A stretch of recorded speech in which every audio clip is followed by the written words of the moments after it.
Right to a channel of light fluid.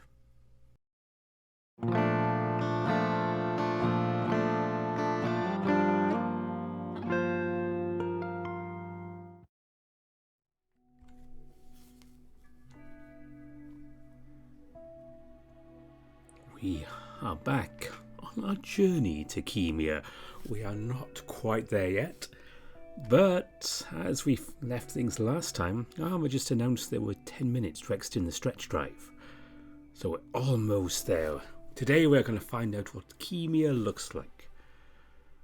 I'm not going to hold this up any longer. Let's see what's going on.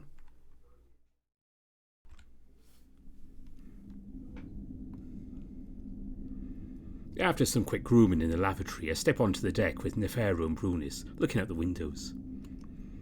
No longer in the stretch drive, the nauseous bending of light is replaced by the massive planet below us. Its atmosphere, full of dust, is clearly visible hovering far above the rock's surface. Still, I'm wary of any sudden movements, half expecting an abrupt descent to the globe below, at least until Nefero tells me we're waiting for security clearance.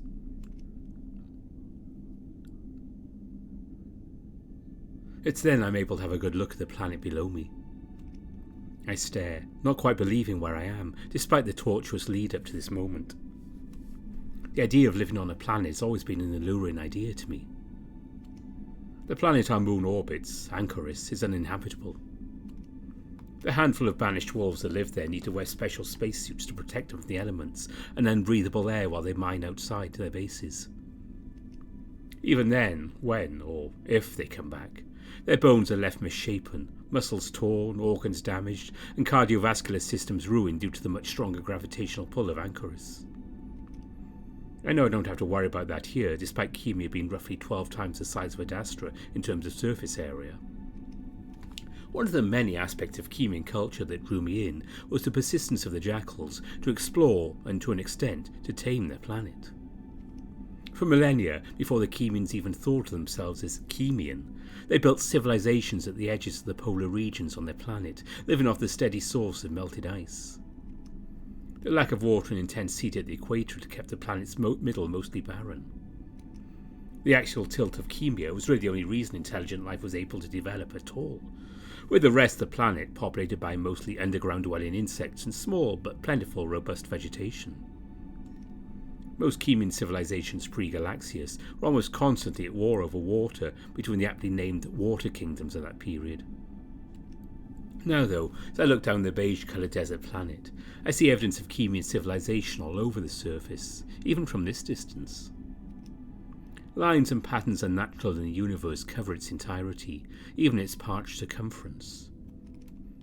What draws the eye the most is the current of what appears to be clouds, some sort of atmospheric disturbance allowing the tower to always face the sun as it orbits the star. They did make use of their seemingly useless equator after all. Its environment still too harsh to support comfortable living. The jackals have been able to terraform their entire planet, and as a Luxian, I envy that. They had me fantasizing about what Lux, what Adastra could be. I've seen it plenty of times in photographs, but to see it in person reminds me of how much I've wanted to visit this planet. There's a tinge of sadness in this moment, as I wish that this was all under different circumstances, the stress and exhaustion blunting the excitement. That is until we orbit further around the planet, and I see the giant contraption that siphons energy from their star, or it's beamed down to the planet itself. Enjoying the view?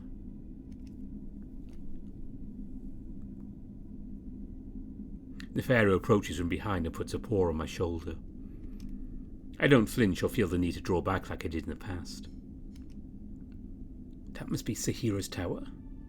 Yes, it provides all the energy to our planet, as you can see. As we rotate further around the planet, Nefero points to an odd orange, almost pink glowing beam. It's transferred from the star and carried to our planet via laser transmission. I stare for a while, taking it in, but unable to stop the nagging feeling of unease. How? I notice Nefero looking right at me and I clear my throat. It's very, very impressive. I recall Amorpha experimenting with the idea, but declaring it too dangerous for the solar system's stability. Yes, though we were sharing the tech with them, at least until the talks with Adastra started. I'm unsure what to say to that, so I remain quiet, staring at the beam until we orbit back around the planet. I forget how massive planets can be. I remember reading that exploring beyond the poles seemed as insurmountable as intergalactic space travel for the Khemians at the time. Well, this is true. One of the main hurdles during the unification of Khemia was its sheer size. I believe it took a century longer than Adastra to achieve. Yes, but weren't Khemia's methods largely peaceful, utilising diplomacy over force? Yeah, that's right. No offence, but I'm surprised they taught you that. I glanced round the deck, noting Amicus and Viteris have not yet joined us. They don't, but I supplemented my teaching with Khemian records, and I was able to fill in gaps. Good on you. The Pharaoh makes a lowering gesture with a paw. Runus pauses, looking around the deck like I had before lowering his voice to a soft-spoken rumble. Again, don't want to seem like a condescending Khemian. I know Khemian viewpoints are basically quashed out of existence by your empire. I remember having to read Adastra history back in school, and I'm not trying to be a prick, but man, is it. Well, it's super Adastran. He's practically shout-whispering at me. You know, you make yourself sound like a bigger prick whenever you get euphemistic. I'm listening, but my mind is preoccupied with this sudden interest, along with how Amicus or Viteris might react to me speaking poorly about Adastra. I'm not afraid, knowing they'll be fine with it as long as it draws in the Pharaoh, along with anyone else influential in Khemia, such as a high-ranking official like Runus. It's illegal to read Khemia's counterpoint on Adastra history, unless one is given access to the restricted library in Varro's University. Even then, those who read are expected to treat the records, especially ones involving Adastran and Khemian interactions, as lies. I had to compile them all into an essay on why they were false, but I think it was worth it. You read the Khemian counterpoint by Hathohotep? I believe so. The one that matches its sections to Adastra history. I smooth the paw down my mane, fidgeting with it even though I know I'd made sure it was in place earlier. Are you fans of her writing? Yeah, you could say that. It's got some really important information in it. I imagine it's a very intense read from Adastran. It's certainly shocking, but at least the counterpoint isn't blatantly biased, so I'm forced to consider that much of our own history omits and alters the narrative.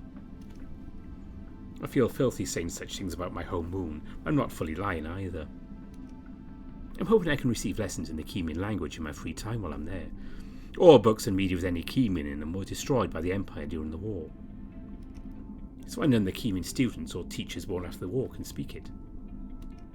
The big library in the city should have translators if you need info before you learn. I'm starting to see why Nephi likes you so much. He's always trying to lay educated folks, or really whoever can outsmart him. What the hell, Runus? Can't ignore the patterns. Besides, you've tried it with me more than once. I glance in the Pharaoh with a slight smirk. Really? I seriously doubt a graduate of Sakhaet would like me for my Adastran grade education. It's certainly not the main reason, but you are smart, and please forget any teasing comments I might have made about your school. Really, in the Pharaoh? Sure, that only makes him more embarrassing to be a Sakhaet alumni. Sorry, it's a habit considering it's one of the few things I've done that my brother couldn't. I still find it kind of sad your whole motivation for that was to stick it to your brother. Of course. And see Ram's face when he learned I received my acceptance letter on the first try, after he tried several times over several years. Well, it was worth it. Royal family members not granted a spot. I thought all of you were educated there. No, acceptance is based on merit alone. I mean, my father, mother, and my elder sister attended. While being a royal makes it far easier to repair, not everyone is capable. I see. Well, at least your brother has company if Aya didn't go. Oh, Aya has different ambitions. Ramoses, on the other hand, did not. He wanted to copy our father's path in preparation of becoming pharaoh. I mean, I was let in because of my past. There's a good reason for it. Besides, you proved yourself quickly after getting higher marks than you. Getting the highest marks in your discipline. Also, our attendance was decades apart. It can't be compared. Definitely not. It was a little more rigorous back then. I'm curious about Ramoses' statements, both about his past, but also about him being accepted into a school above his merit. Were you naturally academically gifted, or was there another reason you did so well? The reactions tell me I need to clarify the statement. Sorry. Back when I was a pup, my grandfather paid for a spot in an elite preparatory school. I struggled at first, but later left at the top of my class. My motivation was simply to prove myself. Oh, got it. Yeah, really didn't fit in. The only way to shut those snobs up was to outstudy and outsmart them. Honestly, Sakhaet is the only place on Khemia where I didn't feel like it was Khemian. I pause, the unexpected statement like a blow to the chest. I can sympathise with that to an extent, I think. We gotta find some time to talk after we settle down in the palace. Tell me more about that school. I'm sure they brag about you being a former student now, eh? Another, much more painful blow stings beneath my sternum. And I can show you around the city for your research. The Pharaoh would take you, but, you've got to be more careful in public. Actually, aren't you famous now, Neff? If you mean more recognisable, then apparently so. Photographs of me haven't been shown to the public since I was a teenager in family portraits. I imagine it's hard not to recognise me after what happened on Adastra. The slide of a hydraulic-powered door announces Amicus's arrival. Scipio, a word, please.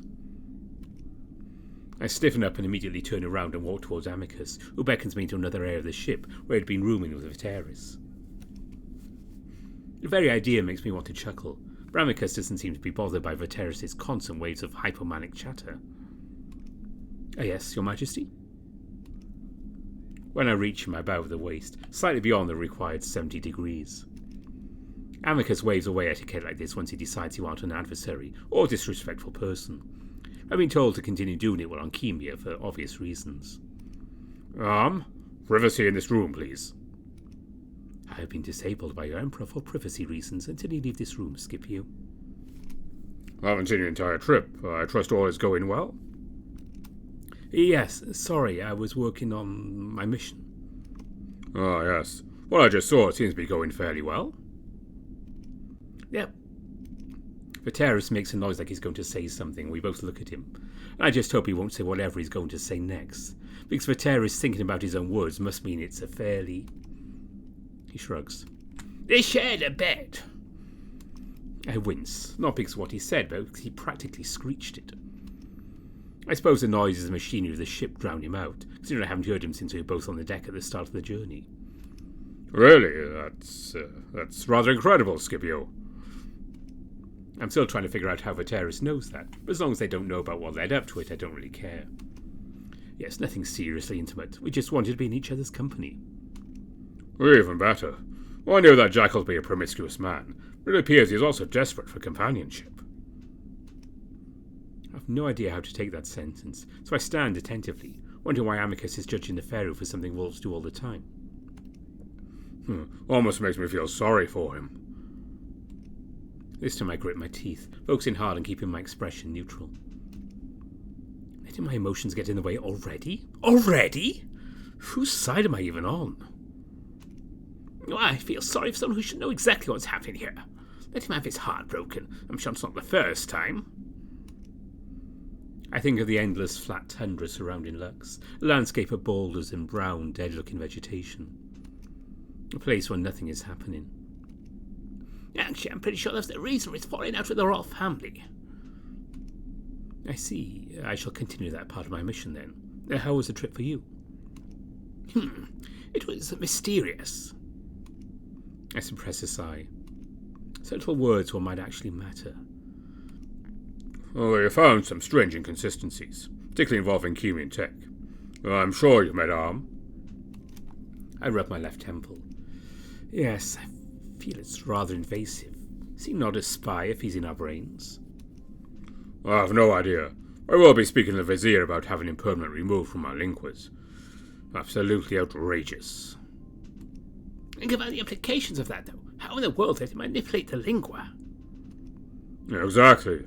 The metal orb less than a millimeter in size is filled with unknown liquid. No sibling has figured out how it works. Apparently it can build everything the parents gift us, but even better. Construction of faster stretch drive it defies comprehension.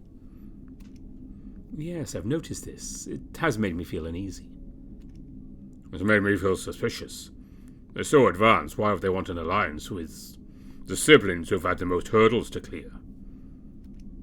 Although Amicus won't say primitive, that's what we are, the most primitive siblings in the Galaxias. Even the humans are more advanced than us, at least from what I've heard during the briefings. So I think, trying to come up with an explanation. Don't they always emphasize galactic harmony? The Pharaoh once told me that Khemians feel a duty to normalize relations between Adastra and the rest of the Galaxias. The terrorist bursts out laughing. Amicus at least explains. No, that's what they tell their people to justify what they're doing. We're hidden motives every step we take here, Scipio. Understood. Do you have an idea of what it might mean, Your Majesty? I don't. But if the tech isn't made by their own design, then I can't imagine the answer is a good one. Something is treating them rather well, it seems. Amicus and I go quiet, glancing at Viteris. Do you think the parents can provide answers the next time you commune with them? Hell no. I never got a straight answer from them. The only thing they're crystal clear about are orders. I see. So, I'm adding another task for all of us on this mission. Simply take note of any suspicious technology and record it. A small task, but it could be extremely important. Understood, Emperor Amicus. I noticed the ship becoming quieter suddenly. The absence of the whir of machinery and droning air vents almost stunning after becoming so used to it. I think we landed. No announcement. Maybe it's because we told Arm not to be present. Even wolves are figured out PA systems. God, I just hope it's not like this in all Khemia. Putting their damn state-funded, state-developed and state-owned supercomputer in our damn brains. Amicus clears his throat after the outburst. Sorry. No, we simply activated all is normal when we leave this room. Any other questions or concerns? No. No, Your Majesty. Oh, yeah, no, Your Highness. I assume that sounded disrespectful, because that's just the way your voice sounds. No, you're both dismissed. We shall reconvene tonight. Remember, meetings are in the morning for breakfast and in the evenings after dinner.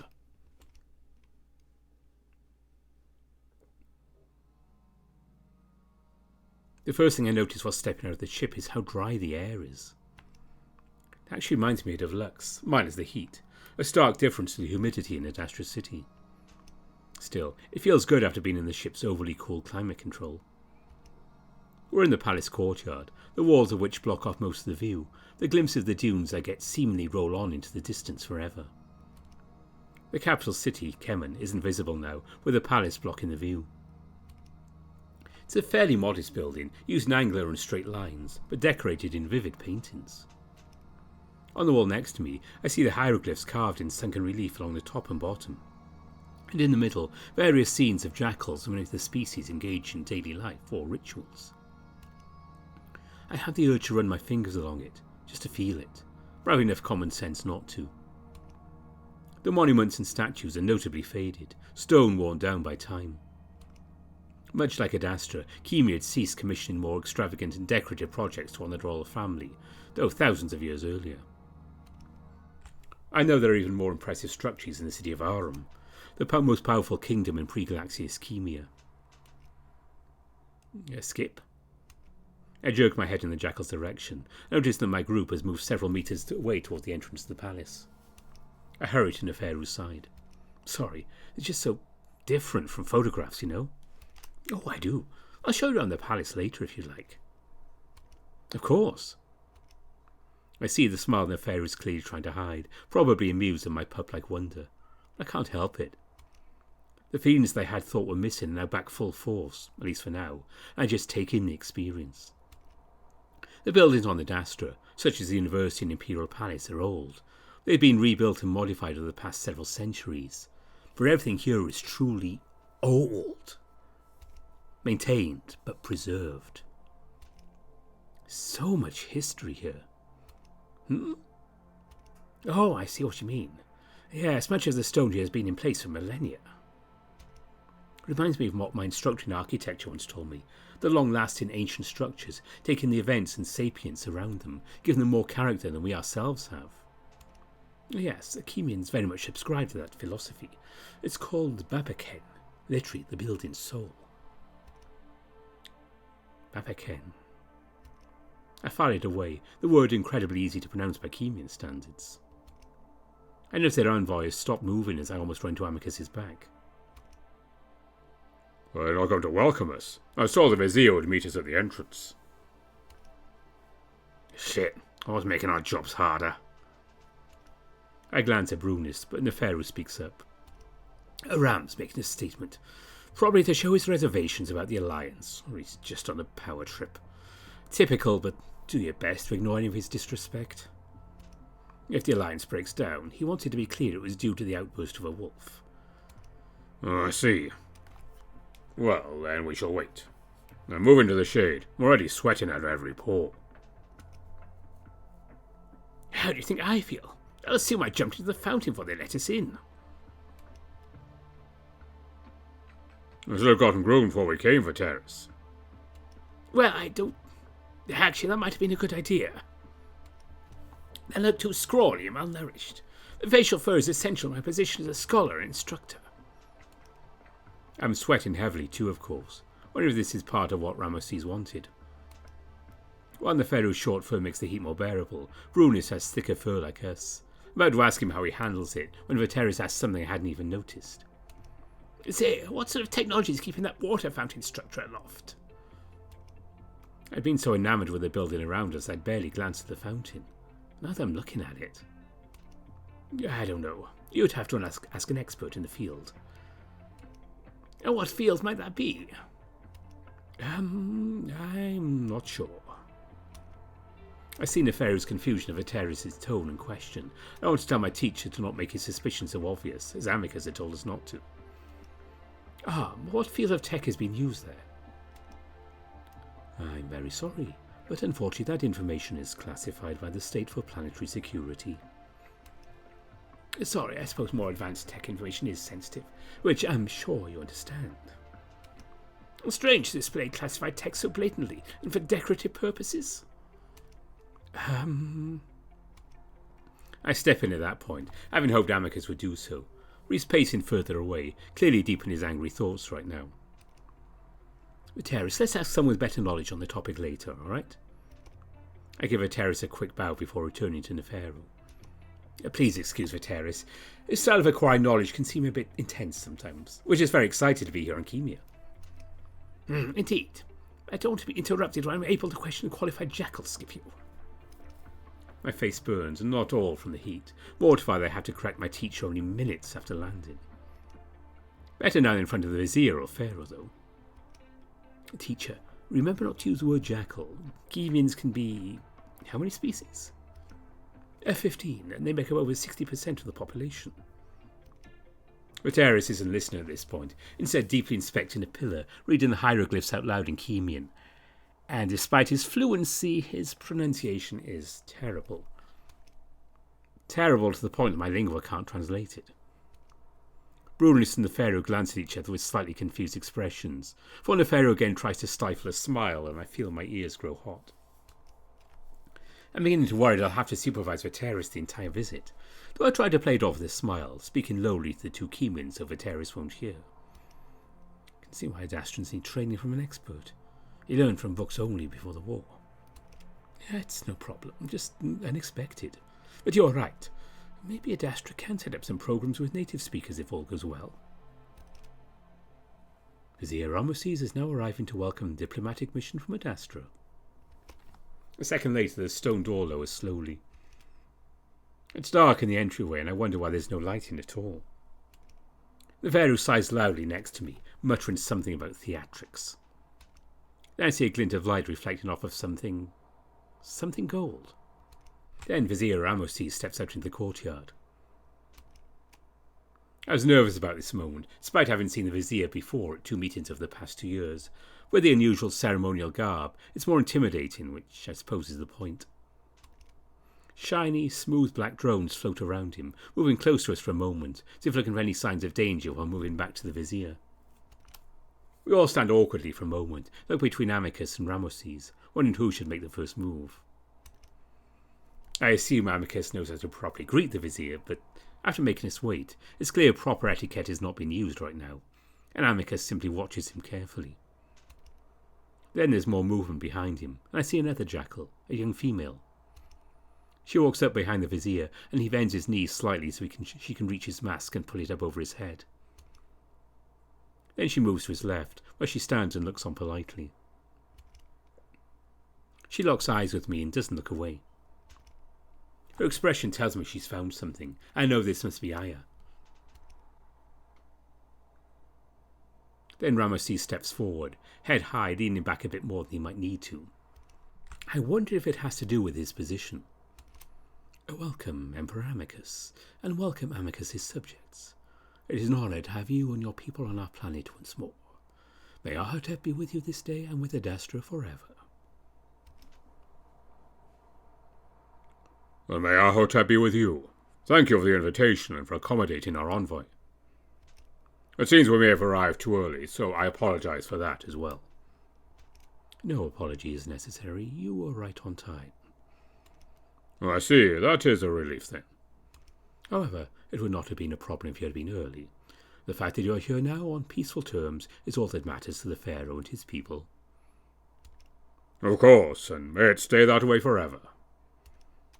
The hot wind blowing across the desert is the only sound during the gaps in the conversation, seeming to emphasize how the pauses go on for just a second too long.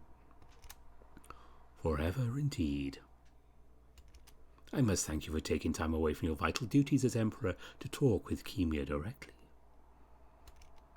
All is well on Adastra, I trust. I hear your sister is acting in your place.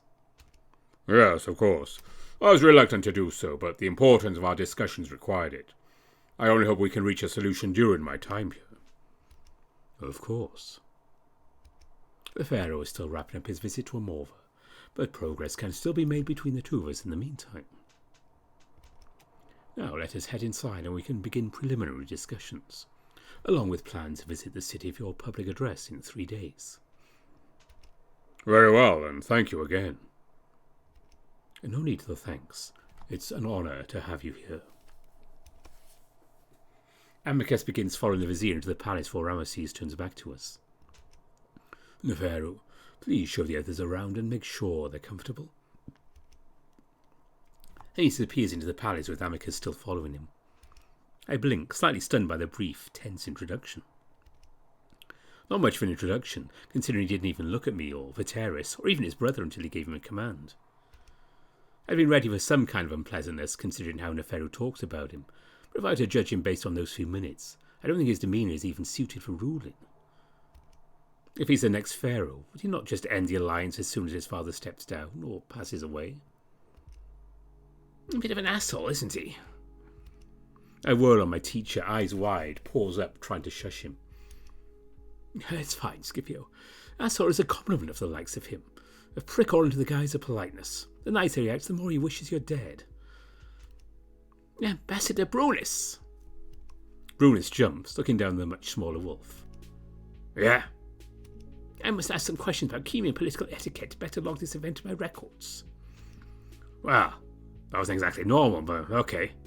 Do you want to go inside first, or...? It shall be quick. I'm going to be taking notes out here anyway once we're done.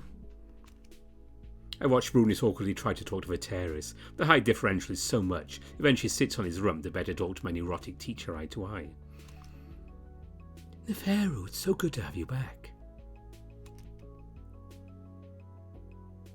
She jumps up and hugs him, which makes me relax, taking it as a signal that formal etiquette is no longer required. It's good to see you again, too. Oh, I'm just glad to be back. Yeah, I was so upset when you told Father you wanted to stay after what happened to that palace. We both know it have only made everything worse. It's the only place I had a purpose, anyway.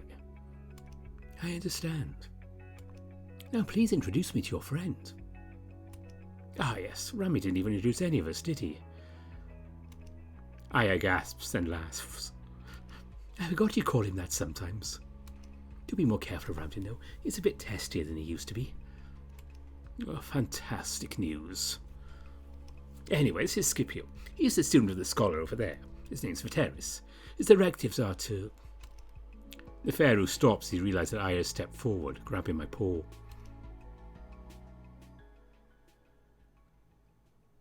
I flinch in surprise, but try to play it off with a smile.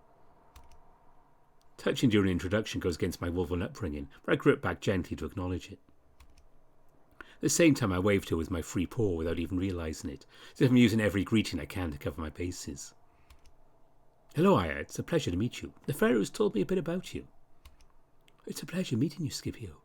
I think we've already met, though not as formally. Oh, yes, so that was you in my dreams?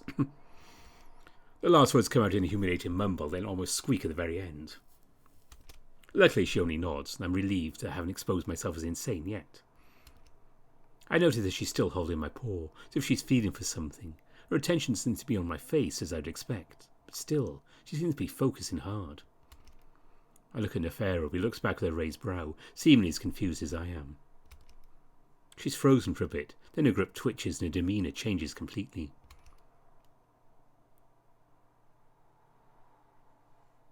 She stares at our paws, then she looks up at me closely. I duck my ears in embarrassment. I'm sorry, I'm probably out of touch when it comes to meeting someone in the Khemian. Don't be sorry. This isn't a typical greeting. Her voice, once high, melodic and eager, is now low and almost dull. Still, she holds my paw and I make a small effort to pull back, to gently encourage her to end this strange, non-typical greeting, but she continues to hold on. I stand there awkwardly, looking at Nefero for help. Aya, please, maybe you can do that sort of thing when you get to know him better. Aya doesn't acknowledge him, but she seems to come out of the trance, and with a sad look she releases her grip. She stares at me with the same sad, almost disbelieving look. I fidget with my glasses to give my paws something to do. She doesn't normally do anything like that I've seen. Aya, are you all right?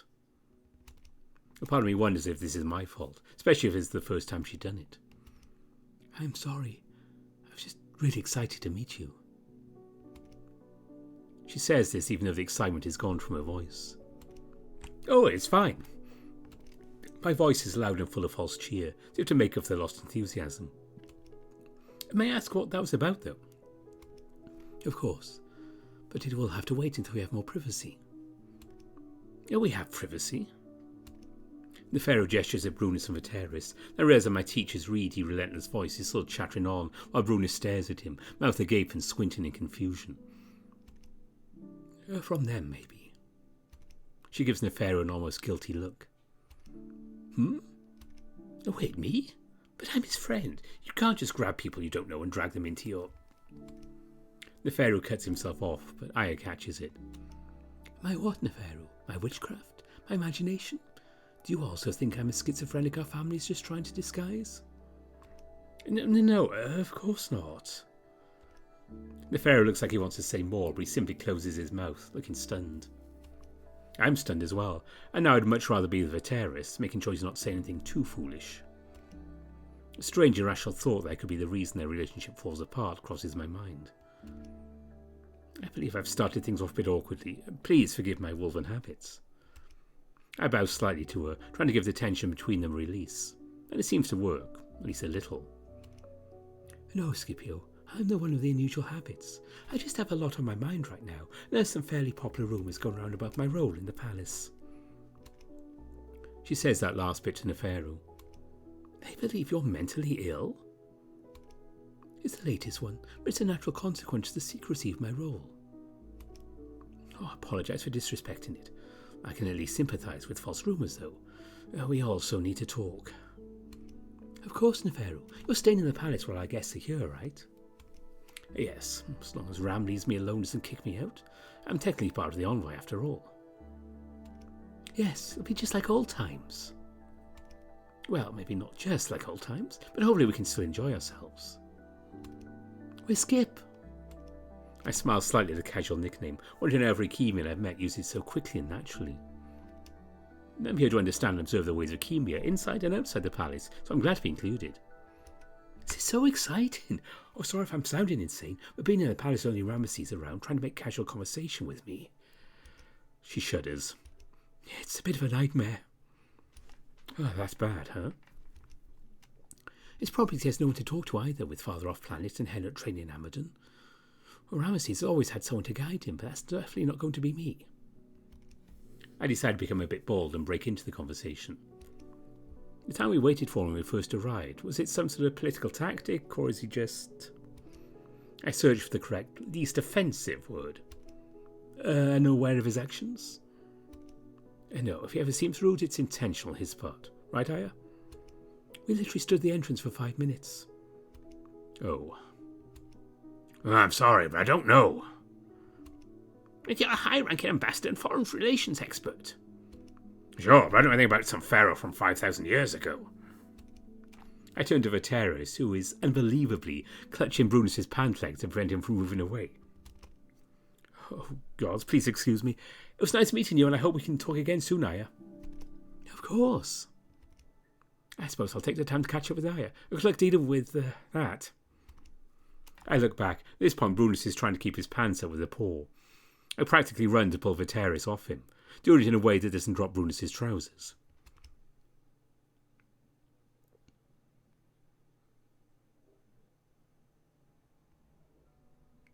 Magistrate Flavius, at this point what I'm most curious about is why you're bothering to talk to me in the first place.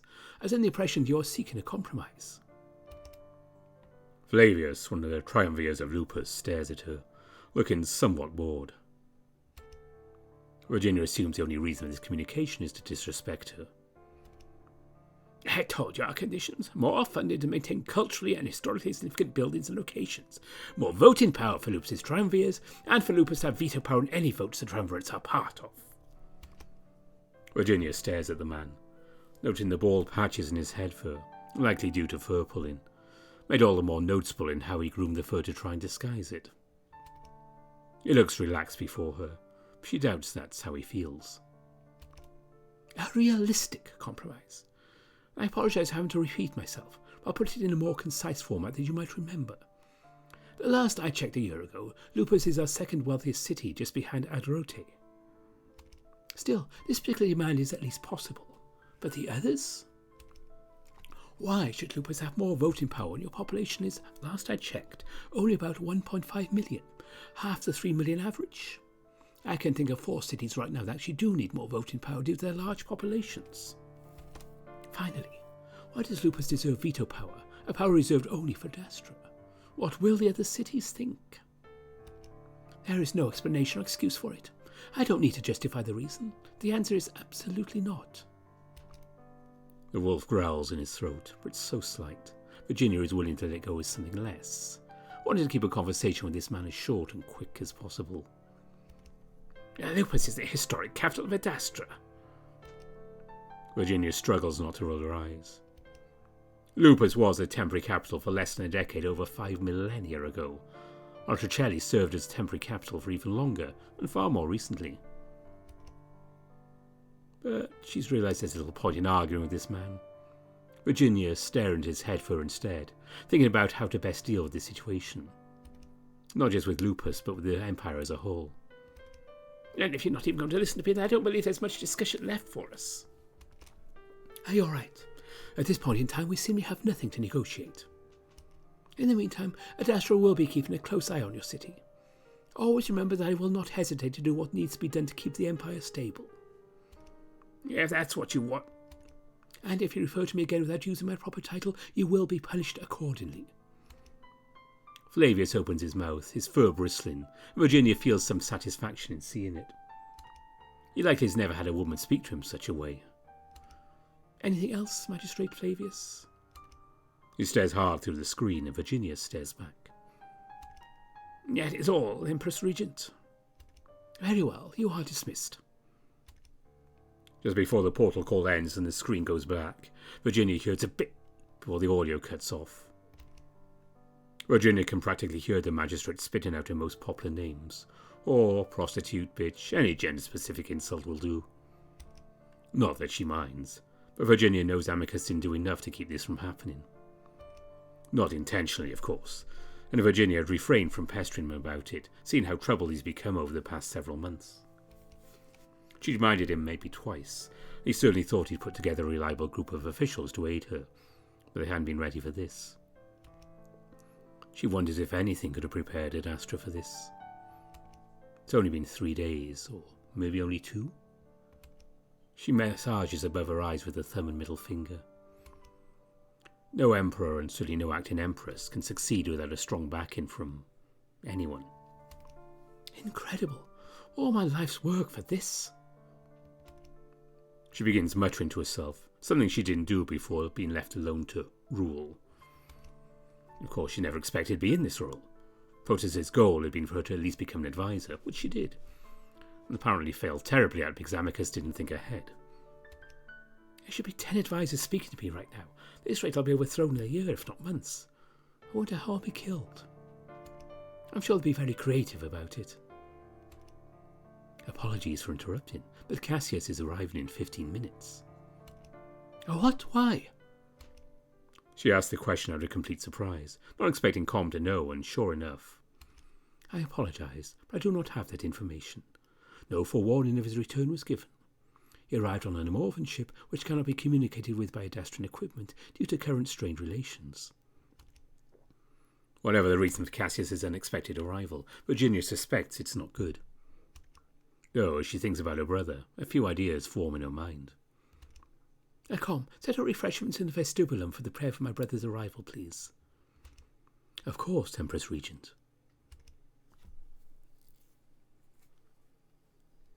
By the time Virginia arrives, she's a minute or so ahead of her brother, and he shows up just as the refreshments arrive.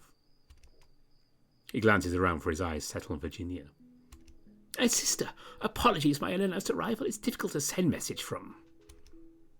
Yes, it's wonderful to see you again.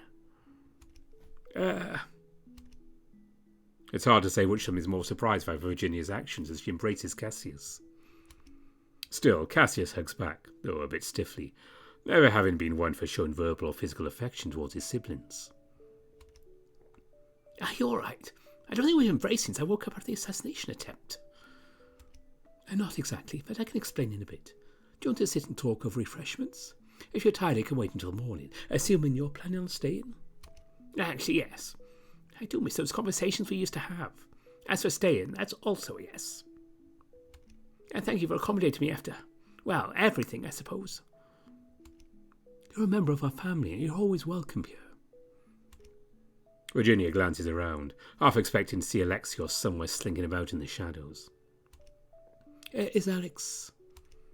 Oh, no more of her. You won't need to worry about him coming back here. I see. Well, let's have a seat and we can exchange our woes. Cassius, clearly famished, is filling his mouth, so Virginia starts first. You might have heard I'm currently acting on Amicus's behalf at the moment.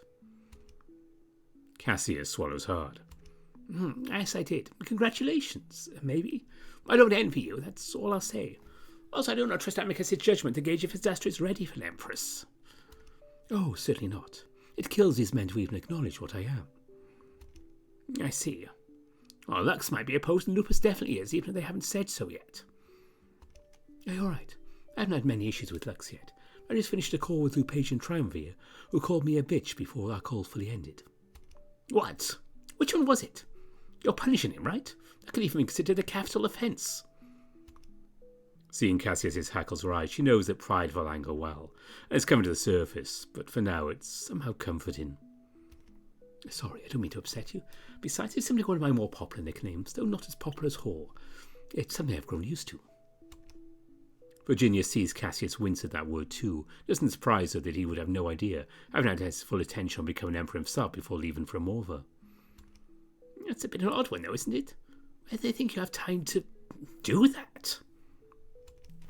Virginia laughs, caught off guard by the statement. Pure, that's a good question, but I assume they just enjoy the juxtaposition with my name.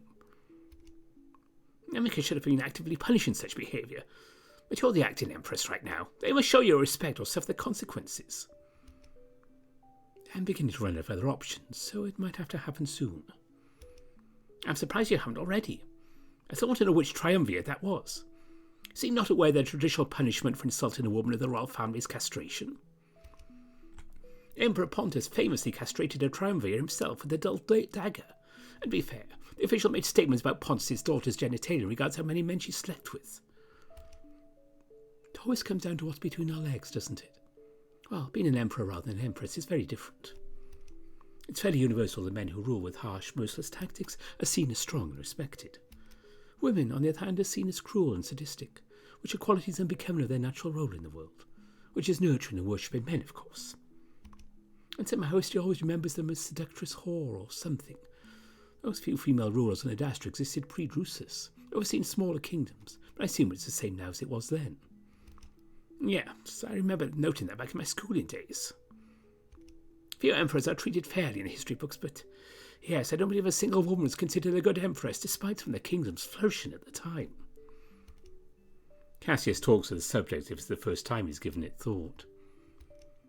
It seemed Amicus's egalitarian approach was the deciding factor on Cassius' position on gender roles.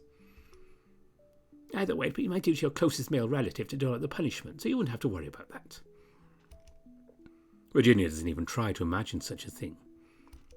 Once things have stabilised, however, and if all goes acceptably well, I will punish anyone who says such things. It's a bit selfish in that my own honour is at stake here. What kind of brother allows such things to be said about his sister? A weak one. While Virginia hopes this never comes to pass, she still rests a paw on Cassius's shoulder, acknowledging his love and support. Cassius stares in the middle distance for a moment, his hackles lowering before he looks back at Virginia.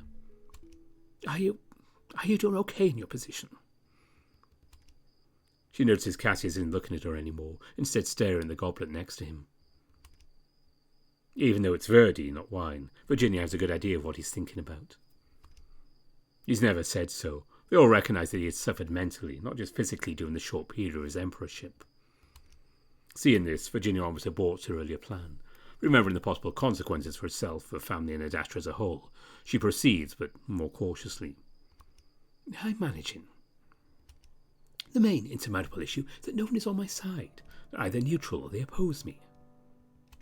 I would seek advisors, but Father's most consistent advice to me was never allow males near me, either physically or emotionally. I especially want to heed that warning now, considering some families who ruled before unification might see this as an opportunity to take back power. However, he never planned on me becoming empress, nor did I, so I have no connections with anyone in power. Did Amicus not set you up with vetted members of the Senate? I know there's at least a dozen or so egalitarians in there. They stopped communicating with me one day after Amicus departed. Oh, that's not good. Indeed, I fear several plans are in the works. Stay in the palace as much as possible, and always bring drones to escort you outside. Consider preparing your own food and knowing its source. I can go out and buy it if you need me to. Finally, you need an escape plan if the worst case scenario unfolds. Have the Emperor's ship always ready for departure, then head to Khemia. Most because Amicus is there, most because they are only the ones in contact with Adastra. I'm sure your plight would interest them. Of course, don't trust males, but also be aware of the possibility they might use a female assassin for that very reason, so trust no one. The only men I've ever trusted are my brothers. That's very kind, but unfortunately your brothers are incompetent fools. I'm surprised that Amicus left, no matter what Khemia demanded, but risking the Empire and throwing his sister into the mess to deal with it. This is what happens when he looks to the stars instead of having a look at his own damn empire. It speaks for a deeper problem in his leadership. He'll need help with that when he gets back. He believed everything was in order when he left. The senators acted as if they were willing to work with me. I was prepared for the masks to drop, but not quite this fast and not all at once. I know my time was running out without some kind of political backing. I see. Virginia sees the tension in Cassius's body, his breath a bit heavier now. She feels a twinge in her chest that causing her brother such distress. It's strange having these emotions come back to the surface. Apparently behavioural alteration didn't fully subdue bothersome emotions like it was supposed to. But something about becoming empress, with so much responsibility, it's made her more aware of the emotions of those around her. I know this is a terrible situation to come home to, especially after your own experiences in my current position, but I'm truly worried for the future of the Empire, especially if Amicus is gone for over a year. Do you still have connections in Adastran politics? At how long it's been, I'll need to reconnect, but I believe I have enough influence to scrap something together fairly quickly, at least something to hold off any attempts to overthrow you. It'll give us time to build a proper, sturdy foundation for your rule. So what you have me do, Your Imperial Majesty? Virginia looks at her brother for just a moment, and while she feels love, there's a sentimental aspect to it. Another emotion she thought she had departed long ago. Where to see Cassius, who she knows to be a very emotional man, accept his anxieties and future misery in less than a minute to help her? She quickly imagines cornering the emotion, locking it in an iron box, before letting it slip out of her head the way she'd been taught. Now is not the time, and she needs to get her emotions back under control. She knows any word of her shedding a tear, especially in her first days as Empress Regent, would not do her or Cassius any favours. You don't mind serving under a female? You're my sister, Virginia, and now that I know how hostile the Empire is toward you, I don't care about my reputation. My political career ended 3 years ago anyway.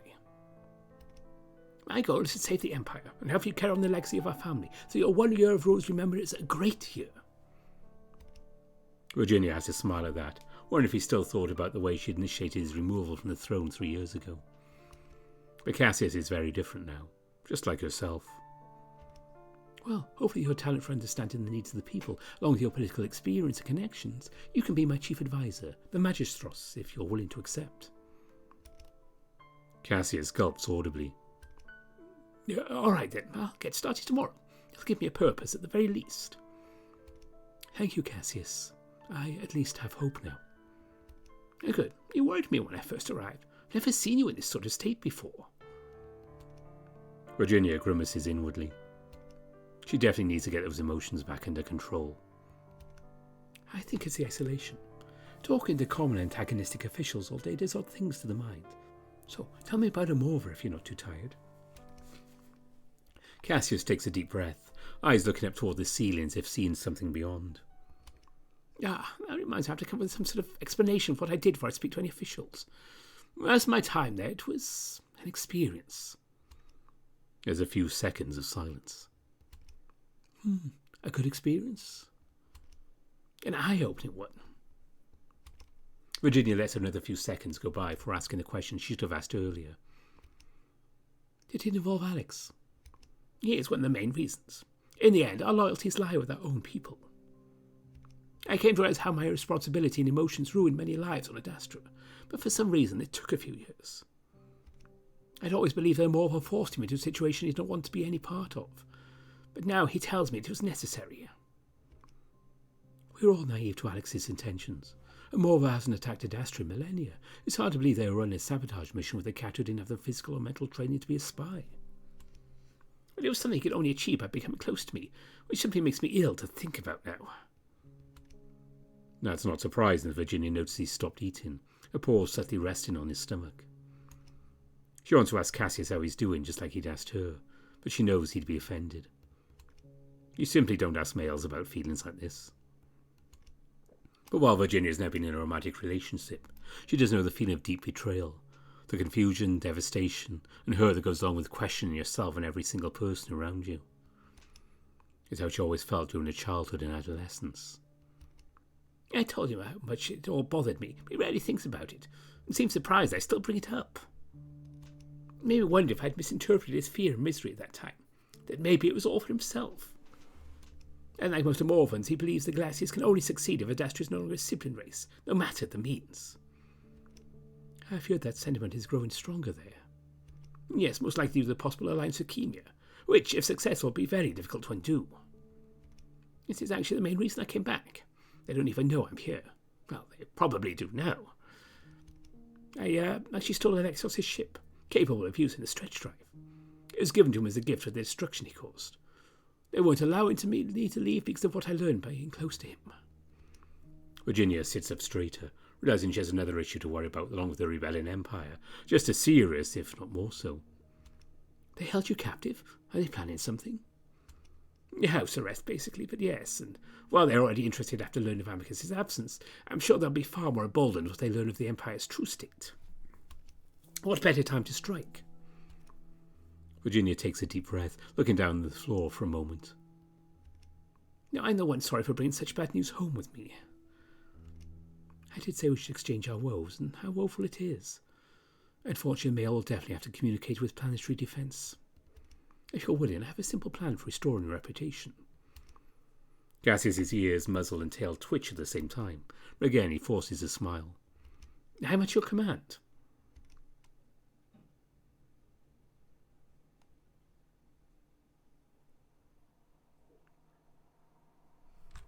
After managing to pry Viteris from Brunis, my teacher and I have a solid 10-minute conversation on how one must behave on Khemia.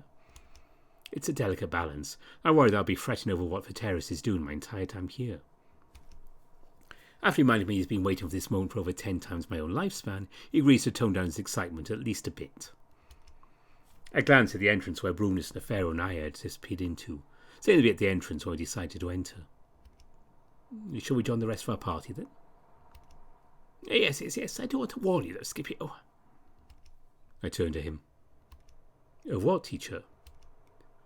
Though I keep my voice light, I'm becoming a bit impatient, wanting to rejoin the Pharaoh and Aya again, still curious about his younger sibling. He lowers his voice, so I know he must know something he thinks is very important or interesting he wants to say. I know we told you to. Viteris looks around. Yes, Viteris? His voice is projected from an unseen speaker. Oh God, you're not in my brain anymore. Give us some privacy until we enter the palace, please. Of course. I glance in the direction of the voice, ears twitching for my field of view tilts wildly. Viteris reaching up to grab my arm to yank me down closer to his level. Oh, teacher, please just ask me to lean closer or... I don't trust anything here, Scipio. It's nothing like what I imagined it would be. Not in a good way. Something is very wrong.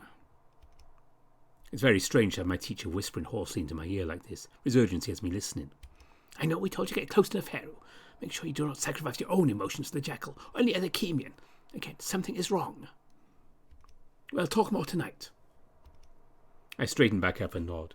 Even though I'm unsure if it has to do with the suspiciously advanced tech or something else, I'm content to wait until later. Now, let us head into the palace. His reedy voice trembles slightly, betraying his suppressed excitement despite his sudden concern seconds earlier. Viteris is a strange wolf, no question about that, but he's rarely shown concern or worry for me. That alone is enough for me to heed his advice. I look around at the empty courtyard for a moment longer, trying to see what Viteris might be so worried about, but I have to give up after a few seconds and follow him into the palace.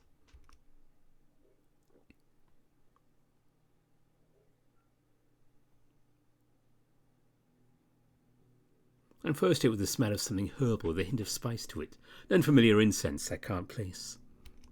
My focus is on the walkway that stretches out before me, seeming to reach an impossible length.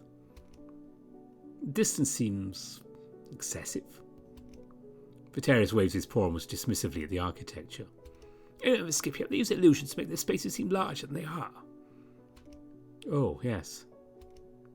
Sure enough, I hear Brunis' voice, sounding much closer than I had expected, to reach the end in under half a minute. Skip, I just came out to look for you two. You know someone with fur as thick as a wolf is at risk of heat stroke out here. Oh, we're just enjoying the scenery and architecture. Even the entrance is curious. Yes, it must be strange compared to Adastrian architecture. Those who built the palace and other historical buildings on this planet did so based on the visions seen by early contact with our parent. Chemitarians are a mysterious bunch, aren't they? Aren't all parents? To different degrees, yes. I quickly fill the silence. I feel Viteris is almost trying to provoke the answer he wants out of the Pharaoh, which isn't going to work. Well, I suppose with our parent, the Romanos, we know a little bit about them, such as their arrival to our galaxy in tandem with the Galenians. Brunis, deciding he safely wasn't of interest to Viteris anymore, finally relaxes and speaks up. Yeah, no more about your parent than our own. That's probably because of what happened between Adastrian and Morva, right? Probably. You speak of attempted interference by the Galenians and Romanos during our third war with the Morva? Oh yes, when they stopped our stretch drives from work and lit up our skies with omens of old wolven gods and pleas for peace. Yeah, that's why we're so behind technologically. Parents with no self-control.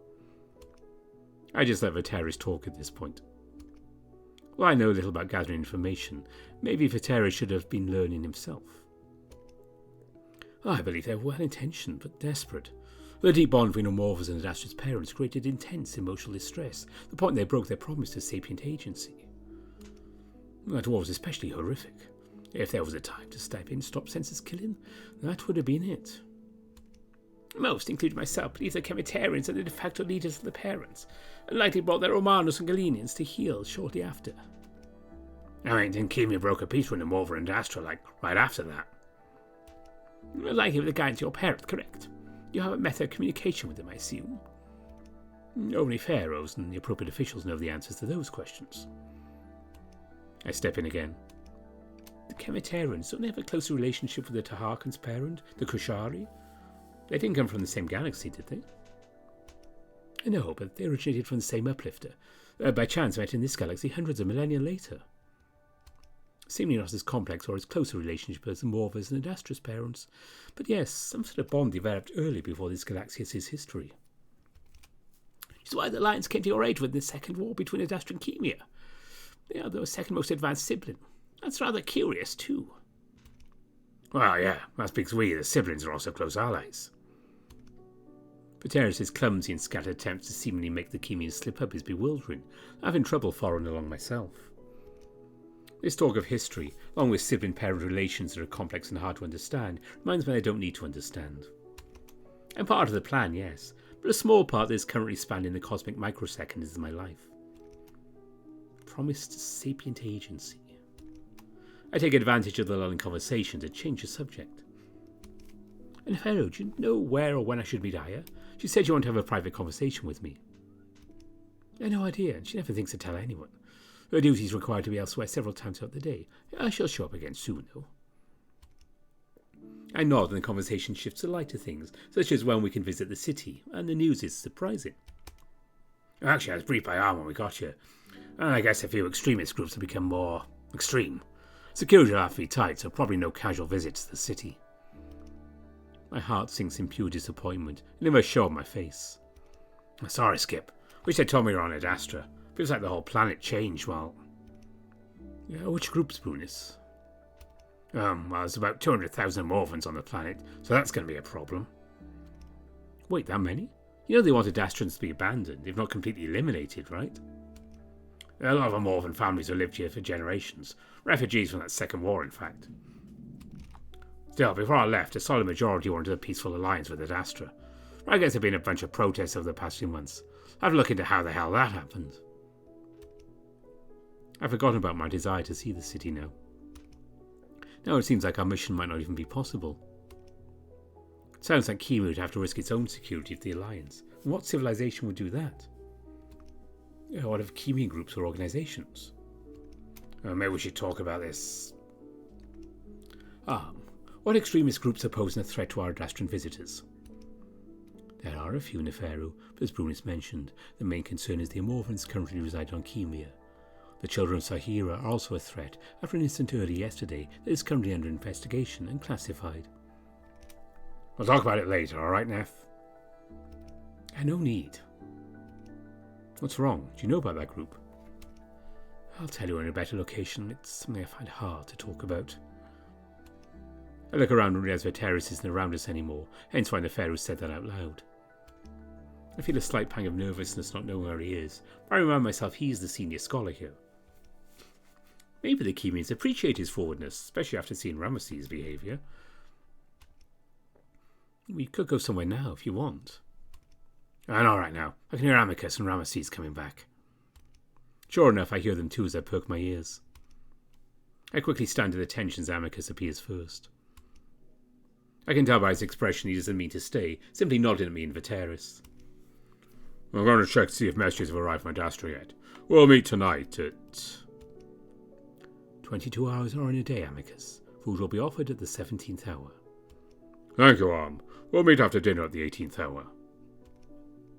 Amicus then walks briskly down the hall toward our sleeping quarters. My ears lower as I hear Arm direct him through the halls, which are followed by his low growls of annoyance. It's a strange quiet in the air, and I turn almost jump as I see Ramoses staring right at me. His muzzle is pointing lower now. I think I understand why he makes a point of keeping his chin up. His sunken cheeks and thick nose make his muzzle noticeably bulbous and heavy-looking. I quickly lower my gaze, waiting to see if he addresses me. I apologize, but who are you exactly? I feel my face heat up underneath my fur. Even though he wouldn't know who I am, he asks the question in a way that sounds more like, why are you even here? I'm Scipio, scholar of Khemian history and culture. I'm a student of Viteris. A brilliant student. Adastra's future must be present for such important things. Viteris' sudden reappearance is as mysterious as his disappearance before he's gone again. Either way, Ramoses seemed to lose interest with that last part. Interesting. Neferu, I need to converse with you in the throne room. Oh, right away, Your Holy. Oh, shut up.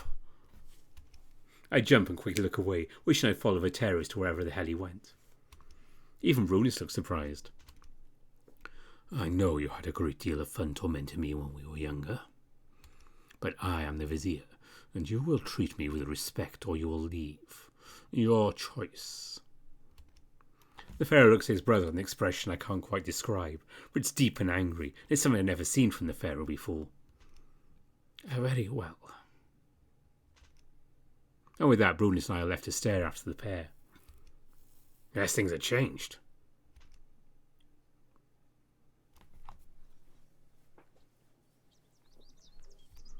Virginia sits in the garden on one of the benches under the shade of the trees, wanting a break from the almost oppressive stuffiness of the throne room.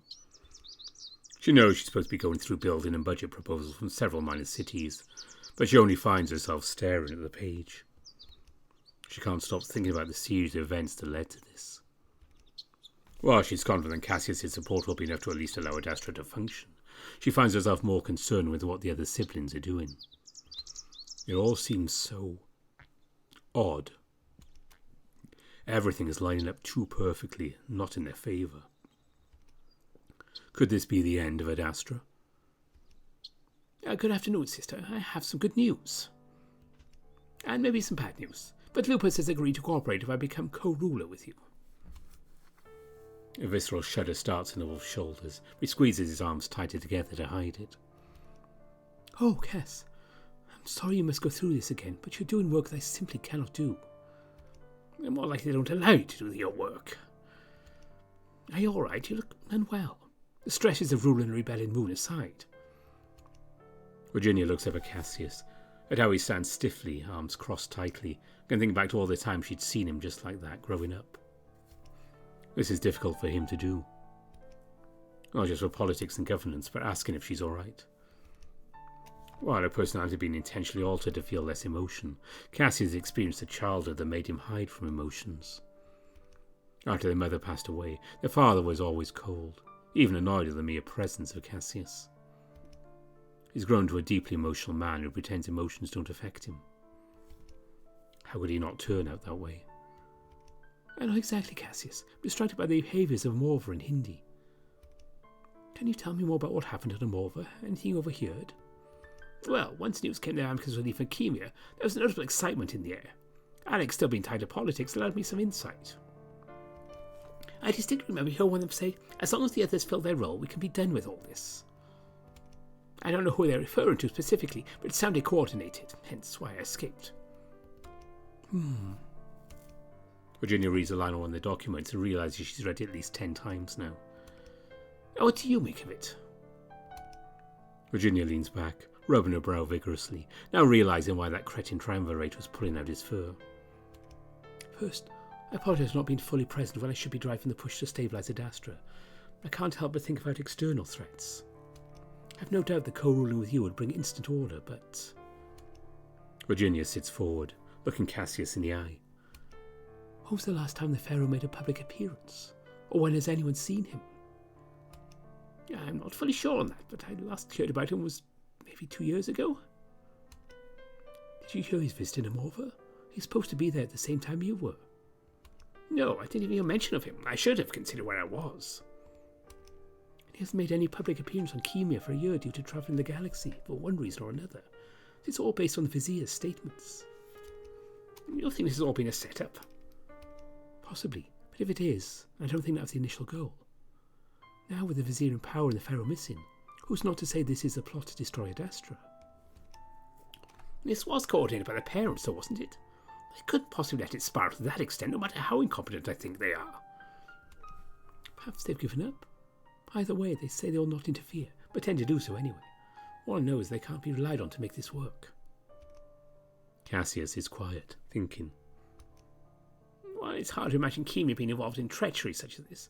They believe it's the only path to stable Galaxius, like the orphans do. I suppose it's possible. I'm seeing strange patterns in Lupus's finances. Wealth that came from a source with nowhere near that much money, or no source at all. I believe they want to repeat what happened 3 years ago, only far worse. Well, we do have an escape plan in place. I'm not sure where we'll go if Khemia isn't safe either. A child settlement might be our only option. I am not running and hiding for the rest of my life that way. In fact, I would rather die here on Adastra. Well, I won't see you die here, otherwise I will as well. For now, we should do our best to keep Adastra stable, and if it happens, we'll have a plan by then. I truly hope I'm wrong. It does seem impossible that the parents would allow this to happen, but maybe they are in disarray as well? Maybe the Romanos have been ousted. Maybe our moon will become as uninhabitable as the planet we orbit. Virginia, please. Let's just focus on Adastra right now. You have enough to think about. If it happens, then it happens. Our moon is well fortified, and we've withstood attacks from almost all siblings trying to invade our moon. Virginia holds back from telling Cassius that was likely only due to the fact that to defeat the wolves, total invasion and destruction would be required. Whether out of moral principle or possibly even exhaustion, each sibling left with nothing signed. Adastra in ruins. Only Adastra can truly destroy itself. I fear the consequences that will befall our people. I don't believe a full-scale invasion is possible. I doubt the siblings would even attempt one, knowing what will happen just like 3 years ago. Do you have people in Lupus who can investigate further? A few. I can at least ask them about the Morvans that might be living there. Lupus accepting help from Morvans seems more far-fetched than anything else we've discussed. Virginia shrugs. Lupus's triumvirate system is corrupted. The point is now run by only a few families. The wealthiest ones, of course. And of course, Amicus couldn't just purge it, because that practically guarantees bombs and send for Adastra City until we relent. Cassius becomes quiet, staring into the distance for speaking. It's a strange life we lead, Virginia. How did we get here? Chance, consequence, and of course that bastard POTUS who put us here. Well, at least one of our questions has an answer. Now, we'll keep our ears to the ground, but in the meantime, I'll help you with signing off these documents.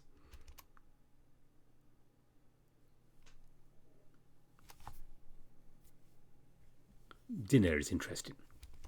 First of all, we're alone. Nefero and Ramoses somehow still carrying on their meeting. I hope Nefero is okay.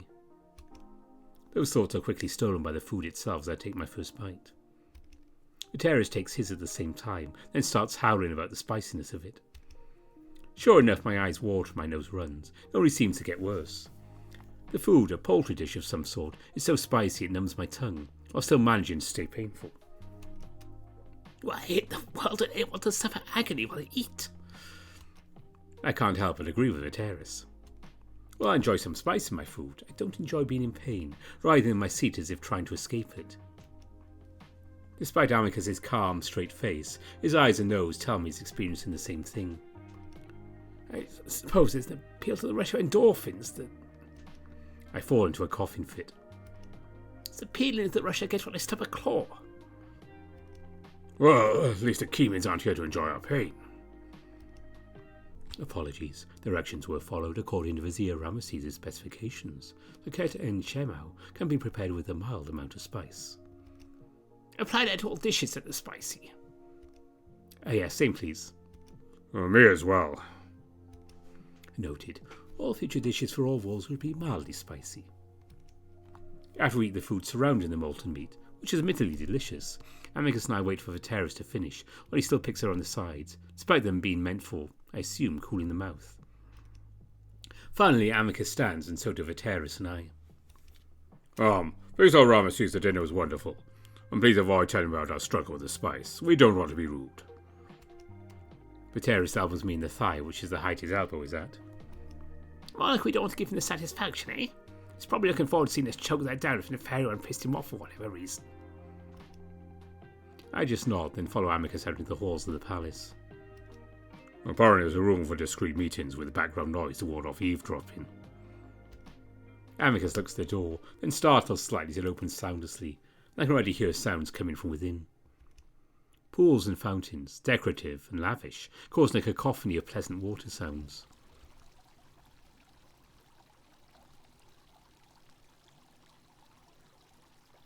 Amicus leads us to the centre where benches sit and towels lie. I use one to wipe off a bench while the others do the same. Then Amicus focuses on us. This was a mistake. My eyes widen, Viteris is silent for once. Our meetings consisted of Ramoses listing off grievances we never discussed before, that he says needs to be addressed. Have any of you got a straight answer on what the Pharaoh is doing or where the hell he is? I'm over. It's what Ramoses or whatever said. Ramoses, teacher. I say it as respectfully as possible, bound to him at the same time. Actually worried he might get himself into big trouble around someone like Ramoses. So he says. There's no return date or actual information out there he's on him over. There'll be a headline on any galactic news channel. I'd say maybe it's confidential, but if that were the case, Vizier Ramoses shouldn't have told us. Like I told you, Scipio, something is wrong here. Worst case scenario is he's telling the truth. We simply have to put up with that pompous jackal. I don't know who the hell trained him. They sure fucked up. I'm ashamed I start to question my own Emperor's ability to handle the situation. He can keep his emotions in check when needed. When those walls drop, it seems all he feels is frustration, irritation and anger. It wasn't always like this, according to the Pharaoh. Worst case scenario, we're falling into a trap. I trust the parents and Khemians enough to hope that is impossible. Stranger things have happened. Yes, with Ramoses in control, it'd be only time such a move would make sense. Maybe we should have an escape ready at the very least. Need tightly control all vehicles that have a stretch drive equipped. I believe that if such a thing were to happen, the Pharaoh would help us obtain one if he can. Oh yes, ask him please. That'll be at least one worry off my mind. The rest being the collapse of the plan. Or Adastra as a whole. Amicus shakes his head, like he doesn't want to believe anything. If they even try, it'll be the end of the Galaxias as far as I'm concerned. I don't know what that means or what Amicus is thinking about. My assurance from the Pharaoh will help us seems to calm them. It makes me feel useful. Amicus asks if we have anything more, and Viteris lists off a few things he found that seemed suspiciously advanced, such as the floating globe in the courtyard. They mention extremist groups that Amicus seems surprised to hear about, maybe even a little mocking. Weren't you always told there was no extremism on Khemia? When the meeting is over, the mood is gloomy and dark. Despite knowing how unlikely it is, our mission's clearly shifted into something we never prepared for. We can only hope it rights itself somehow. Or that we're simply wrong.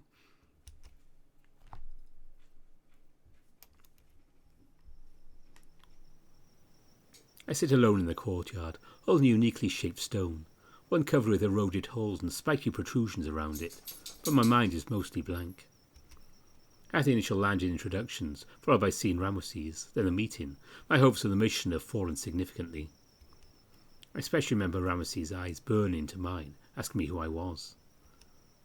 It seems to me we should have waited until the Pharaoh arrived, whenever that might be, because the Vizier is so abrasive and strange I don't think it's possible to negotiate anything fair with him. What's the point of me manipulating and prying into the Pharaoh's life when he's so clearly out of favour amongst those who truly rule? Well, I like him, and we need a ship. Hold still for a second.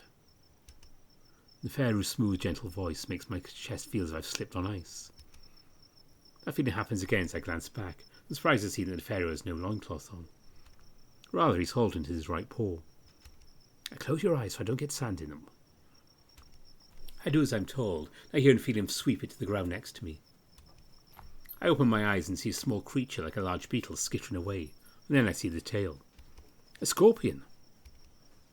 I say with a pup-like wonder that's a bit embarrassing, especially when the Pharaoh laughs. For scorpions have become one of the symbols of Khemia that drew me to this planet where I'd even started proper schooling. Oh, sorry. I just never heard someone excited over those creatures.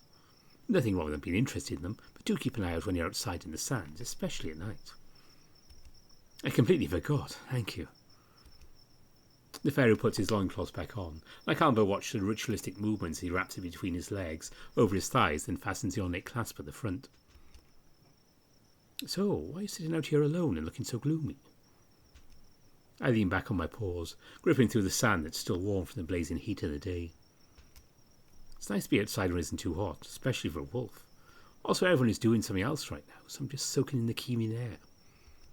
The Pharaoh inhales deeply. I have missed the desert air, I have to admit. We sit in silence for several minutes, and it feels good. I'm too curious and worried not to ask. That was a long meeting with your brother. Yeah, he wanted every detail. I didn't tell him half of what happened, though, since he's not my father. When's your father going to be here, though? I don't think I've heard of what exactly he's been doing in over a year. Not say it's my business, but your brother saying he's on a Morva is the only thing I've been told. Should be in the coming days, according to Ram. I'm not sure what my father is doing, but it's clearly something classified, considering I've heard no news.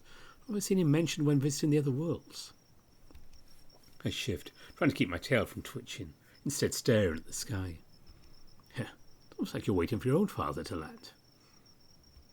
I frown at the idea. Definitely not my father. I've been waiting for a crash landing in that case. Oh, I'm sorry. I never delved into your family life since you seemed a bit guarded about it. He was cruel to me, especially my mother, before leaving and never coming back. But it was a good thing. It was peaceful with just me and my mother.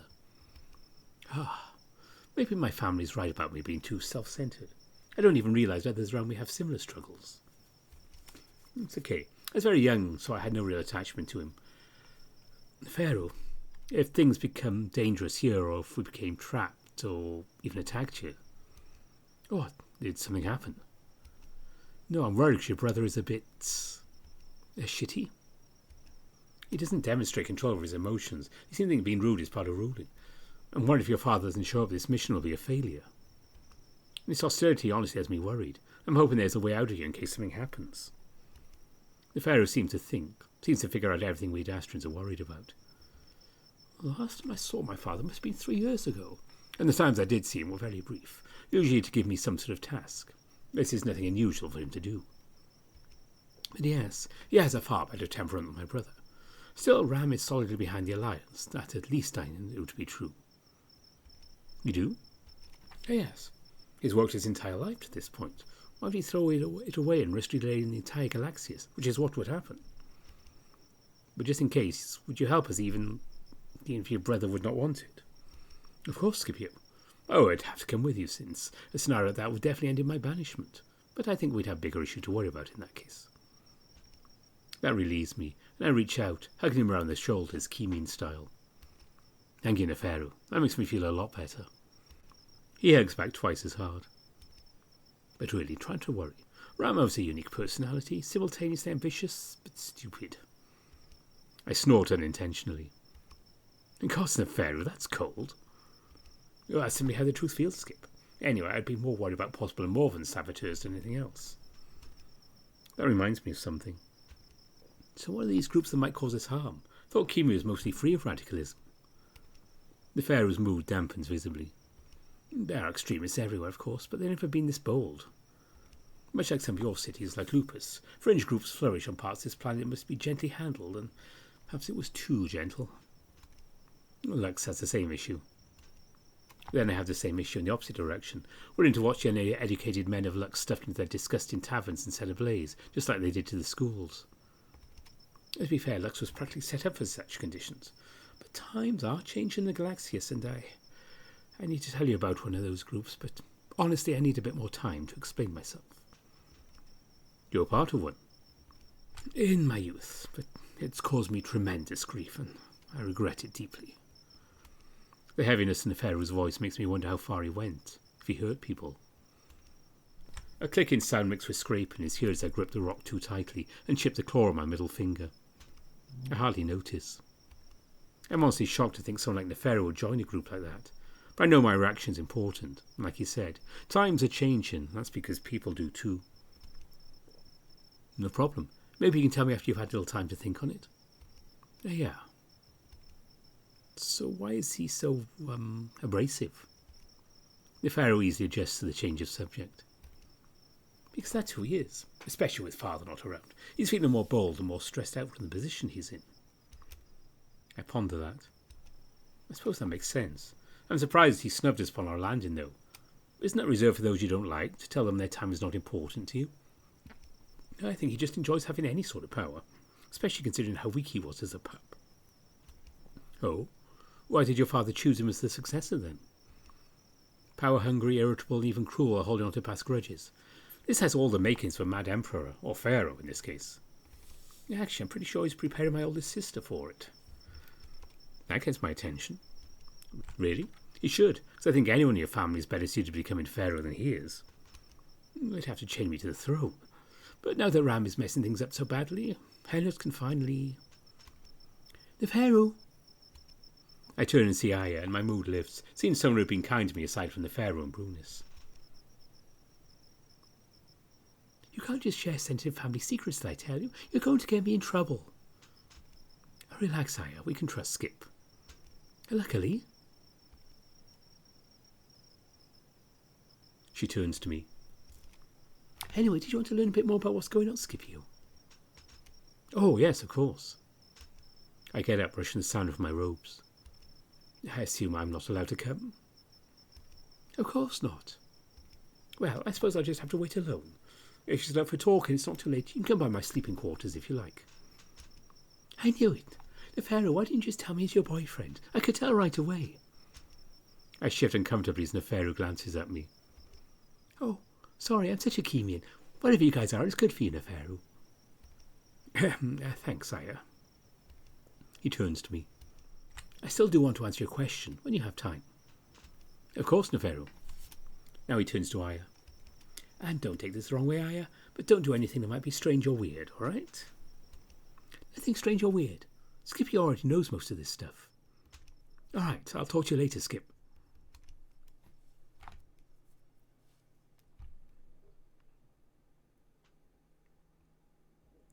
I follow Aya through the palace. The hall's quiet to a degree that's almost suffocating.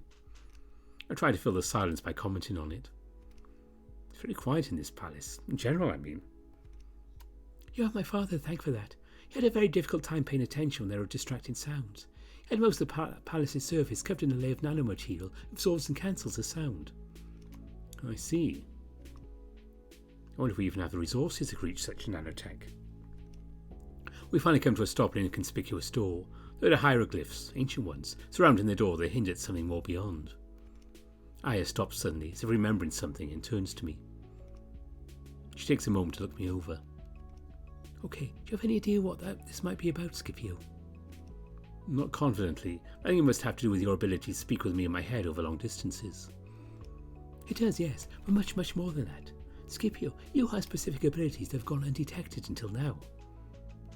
This is usually the case, but Khemia has recently achieved the ability to measure and detect it. I wonder if these abilities are simply talents, like maybe my good grasp of history. I'm not sure you have the right wolf, Aya. I don't think I... Have you ever met someone who did the same as I or experienced the same as you? No. It was unusual I was able to hear you. Very. The most important question I have is if you want to learn more or leave it at that. While it's not dangerous, it seems you have a negative experience related to this ability. Do you mean like a Hawaii? Oh no, not that specifically. I see Aya moving away from the door, taking steps towards me. I think she's second-guessing herself. Is it bad for you? I can help you find resources for treatment or let Neferu know so he can... I let out a fake laugh. One that I think sounds genuine, though it's hard to tell without the walls stuck at the sound of it. Oh no, that's just what came to mind. I have a mild case of that that causes negative moments in my life, so I thought that might be it. I see. I haven't prodded further into your past out of respect, but I can sense some unresolved pain. I just want to warn that sometimes experience can be intense. Outside forces may take advantage of this. There's a pause, and I blink at Aya, wanting to learn more about these outside forces. And it all sounds very confusing. There are a few rules that must be followed, so what happens beyond this door cannot be discussed with anyone except me. I just want to forewarn you and give you a chance to back out. This is all becoming much more serious than I initially expected. Still, the mysterious nature of it all, the almost frustrating ambiguity makes it feel as if I can't back out now. I understand. I'd like to know more, and I'll make sure to keep it confidential. All right, we'll do the official oaths once we're settled. Aya steps towards the door again, and Arm speaks up. Aya, Scipio is unauthorized to have access to this room. Please grant him access for a single entry, please. Very well. Aya looks over his shoulder at me. I'll make it permanent depending on how well this goes. Don't worry though, just normal precautions. I nod, simultaneously checking my body language, still in my tail, keeping my ears up and my shoulders loose. And don't worry about the sound you heard as you passed through the door. It's all part of the process. I lower my ears, about to ask Aya what exactly that noise was doing when I see the room.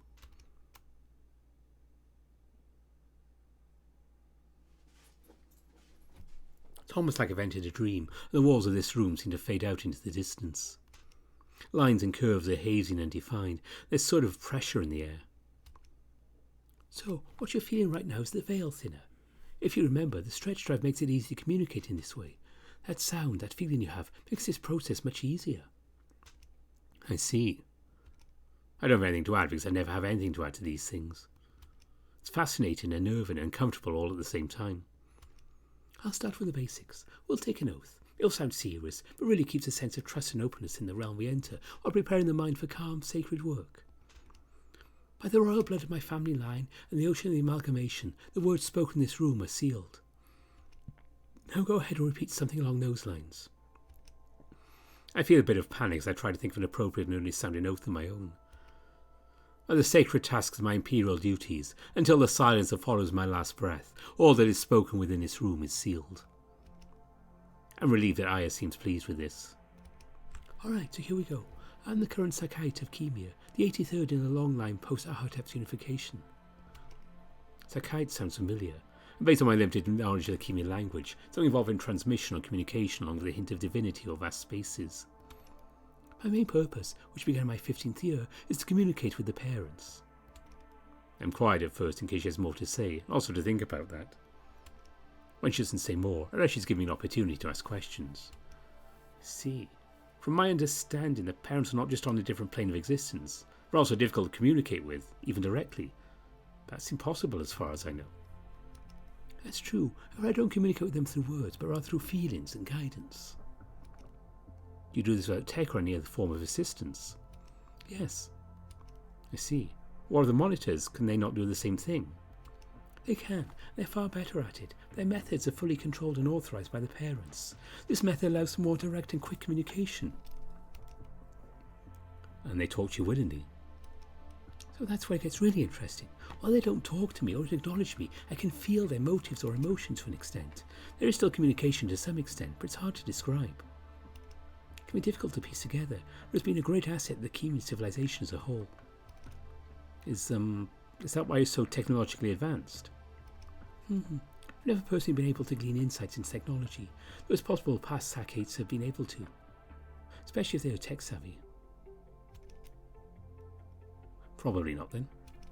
I then do some quick maths in my head, considering the unification happened 5,000 years earlier than Adastra. Is it a lifetime position if it's held for over 150 years on average? Generally, though there have been gaps, and some choose to leave once another is found. Do you wish to leave? My questions were a bit bold. I remind myself that she is still in a position far above mine, even if her demeanour causes me to forget she's not a child. Not yet. I've only been doing this for 5 years, so I suppose my mind might change in 100. Understood. So you sense I might be the same? Do you know everyone who has these abilities then, just by sensing them? No, but I believe that you're closest to my brother, my fate in general, or what tied me to you in a way. How well known is this? Do other siblings have their own Sakhaets? Yes. The Hindu have an ancient tradition surrounding it, while the Amorphans still use hallucinogens from plant life to reach a similar state. The Harkans cause theirs the Dakur, and they understand it in a very similar way to Khemians. I sometimes talk to the current Dakur, in fact. You do talk to others then? Only once with the same gift, and after I've formed a bond with them. He's a friend of mine. He's interested in meeting you at some point. Oh. I've never met a lion before, and doing so in this state is intimidating.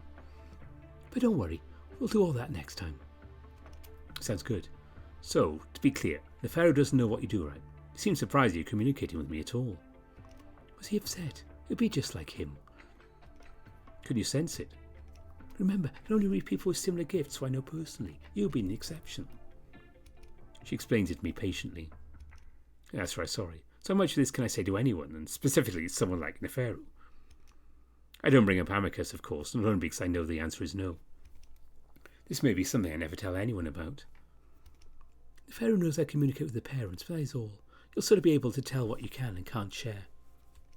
As your Emperor and Adastra as a whole, the same applies. I only ask you to participate in 3 sessions, this being one of them, where you consider telling them.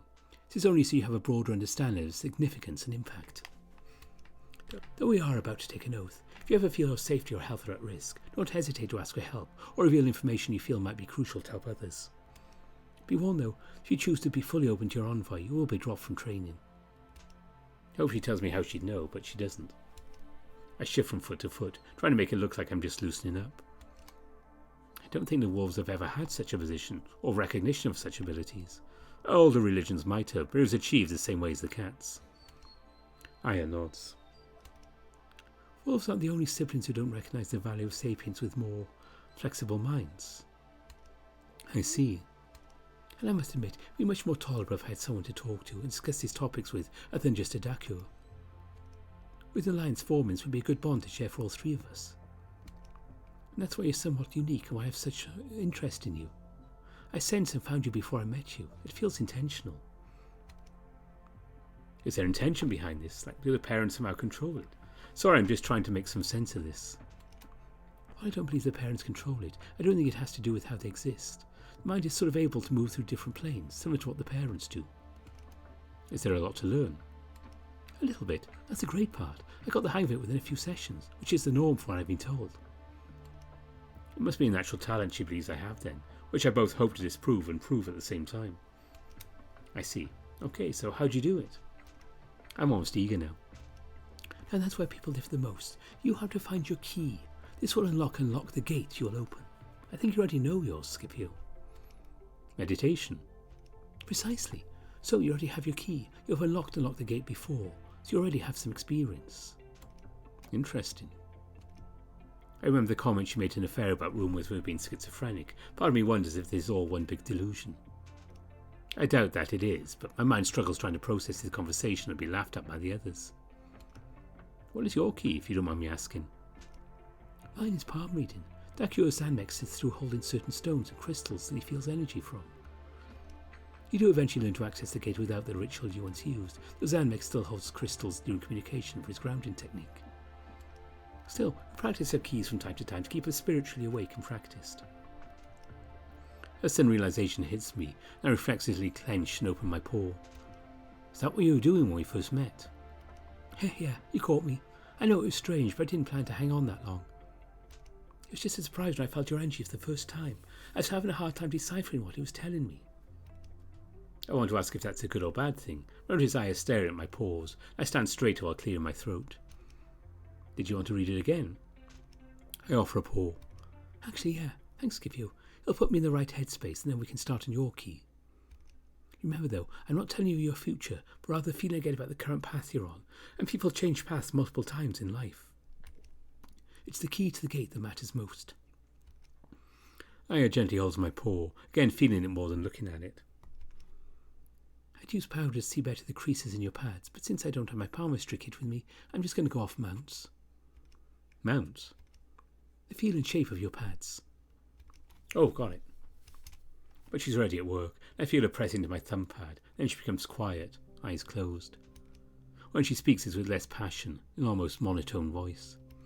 Hot but rough and flat. Emotionally guarded, but love is working its way in. I assume it's Neferu. He's the same. Do you mind if I feel your primary mount? It helps me see the path and possible fate you're headed toward. Go ahead. I say it automatically, regretting it, but knowing I need to be open with Aya right now, considering I don't know what my path or fate is. She shifts her paws, and this time she focuses on my middle finger with more interest. She pauses much longer this time, and I get the urge to pull back again, despite her reassurances that none of this is set in stone. Still, if it's connected to the parents or anything that's fact, then why wouldn't she be able to see the truth? Cold and fleshy, lots of depth, more repression than I've ever felt before. I've been in my own grounding techniques, made all the more difficult by the quicksand-like material beneath my feet. Maybe I should bring my own physical objects to better stay connected to reality like Zanmek does. Her eyes then rest upon my claw, gently feeling the rough, uneven break from where the tip had been scraped off. I almost self-consciously tell her what happened, but I haven't had a chance to clip it yet, but I keep quiet for now, not wanting to break her obvious trance.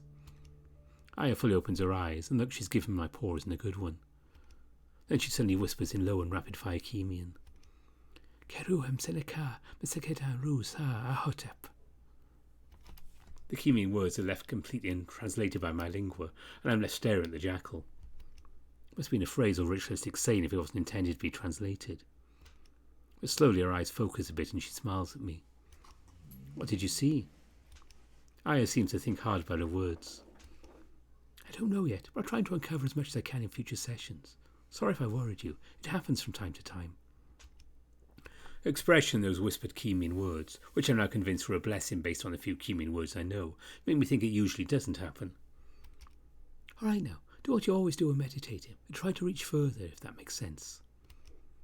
I remember how it felt in the ship, and I nod, crossing my legs and beginning my breathing exercises. Aya gets comfortable on the strange sandy floor as well, which is almost powdery, like flour, yet I see no evidence of it sticking to our fur or clothing. The last I see of Aya, she's in a similar position across from me, both her eyes closed, her own paws pressed together, looking completely absent. I get the feeling I'm being left behind. How embarrassing would it be to go through all this build-up only to find out I can't do it? Relax, I'm here. And that's the whole reason why I'm here, to help guide you. I glance at her, wondering if I even saw her lips move, then focus back on my breathing. Just like in the stretch, the barriers around my mind feel thinner than usual.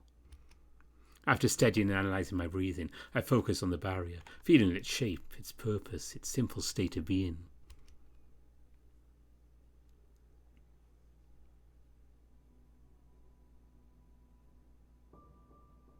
I slip through the gate faster than I intended or wanted, but I'm there now. See? It's simple for someone like you. I choke back panic as I lose track of my body.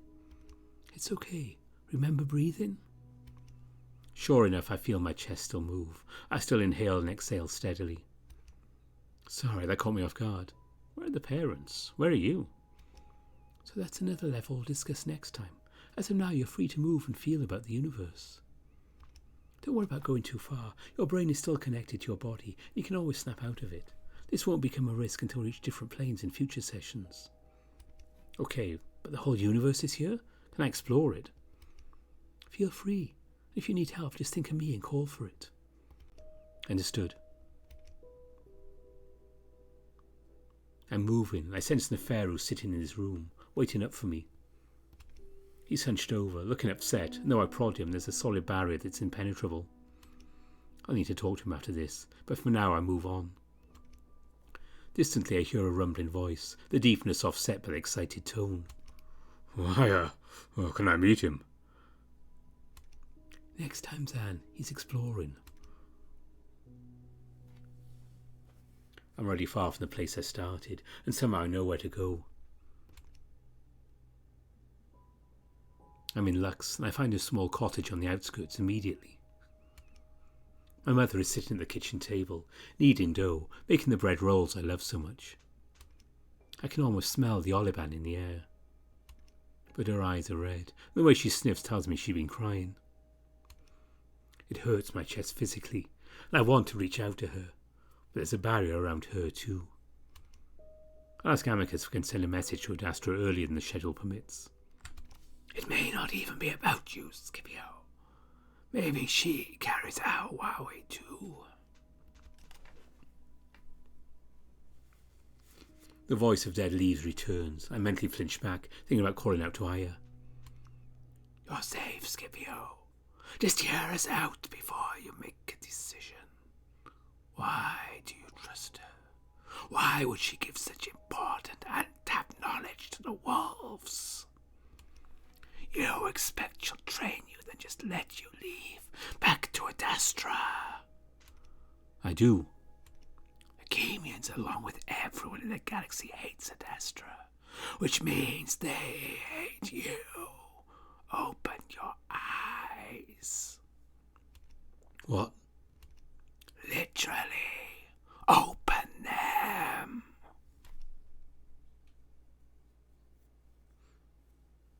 I stare. Then I blink a few times before staring again. It's impossible, what I'm seeing and what she's doing. It's unnatural. What is she? It's as if she's making a mockery of meditation, but she's actually levitating. I see you, Scipio. I see you. So much emphasis put on that word, and I flinch back again. What? I quickly close my eyes again, knowing this isn't real somehow. She speaks again. When I peer through cracked lids, I see her mouth doesn't move. I see your motives, your struggles. I know what you're doing. Her tone is cold, angry and accusatory. The smile fixed on her face makes it hurt all the more. Pain can't be undone.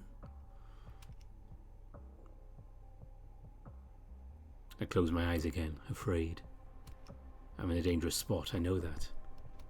I'm no longer in that room, and that's not Aya. Something's gone wrong, and I'm stuck. What do I do? What was it that she told me?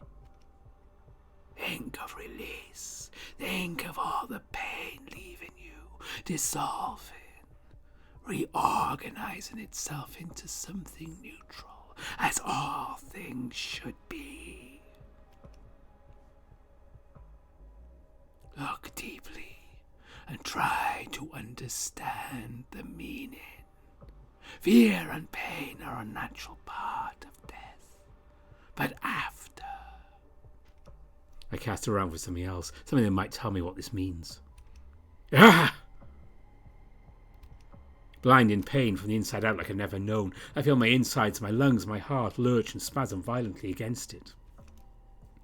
That's it, Scipio. Then it's over. Aya! Help! I need help, I'm stuck. I'm alone and I always have been. Scipio!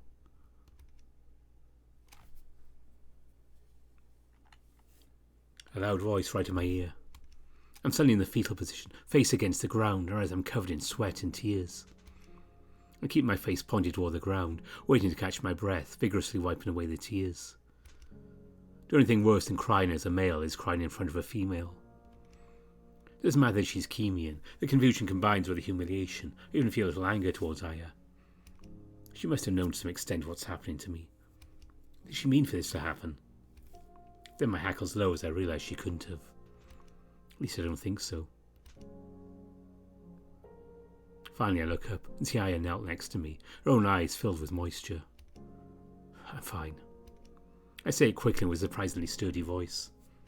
Just lost my breath. Scipio, remember we can only do this with trust and honesty. I know that's an impossible ask when you've only known me for a day, but I am an expert at this. I need to know. I feel another burst of irritation. You're 19, Aya. I was going to say more, that there must be things she doesn't know, but the look on her face instantly crushes my chest that already aches. I suppose you're right. I apologise for causing you this I can't lose the one person who might have some answers for me. Wait. I'm sorry. Things are happening to me that I don't understand.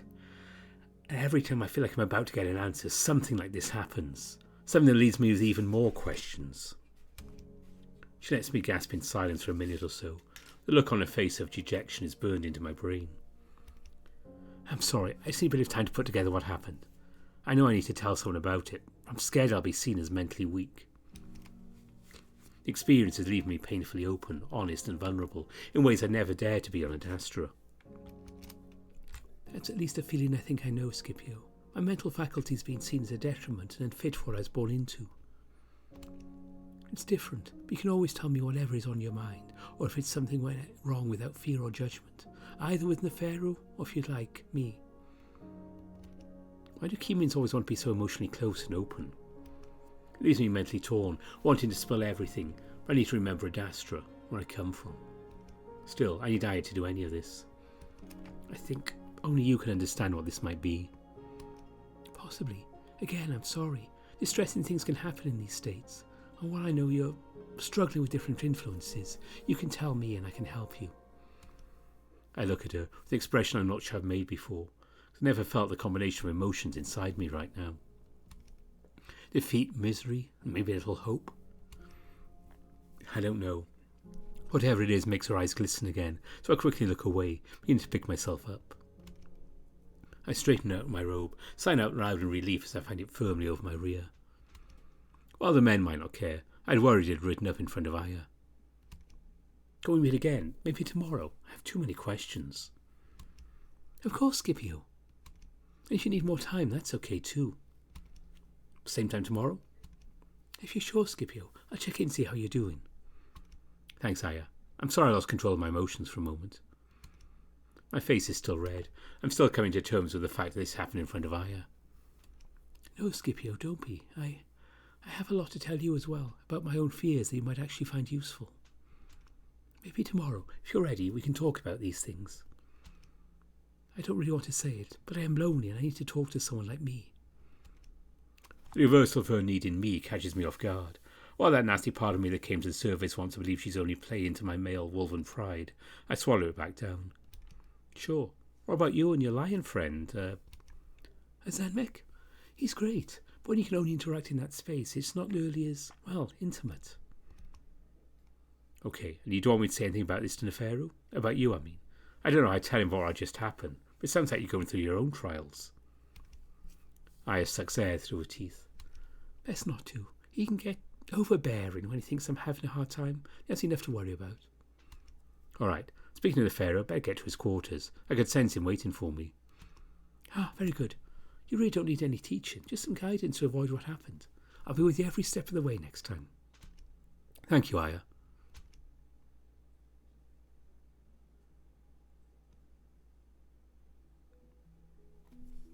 I make my way to Neferu's room, sniffing and grooming my fur along the way, scrubbing away all traces of me crying.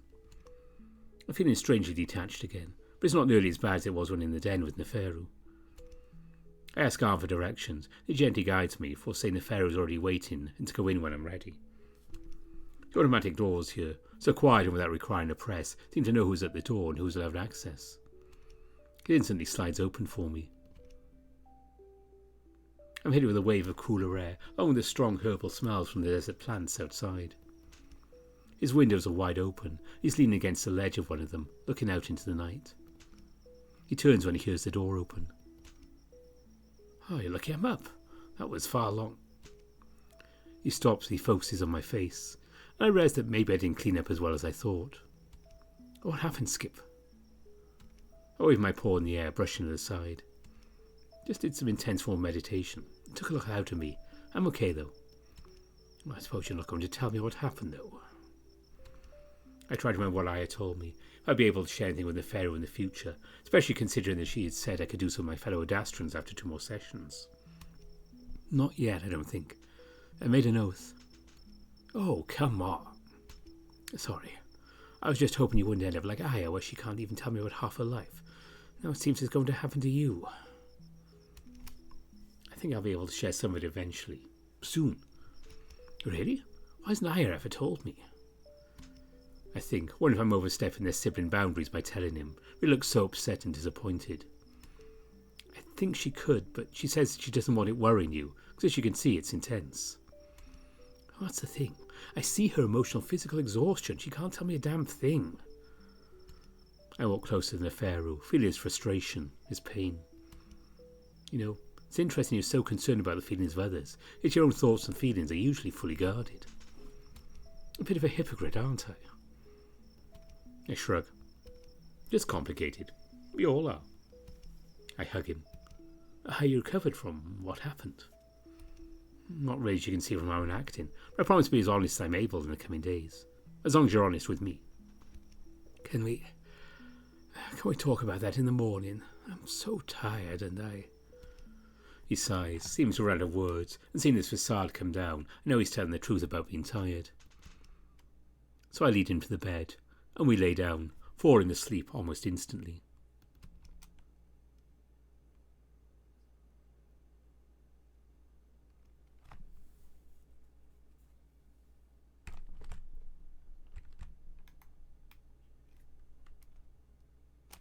Do a quick save here.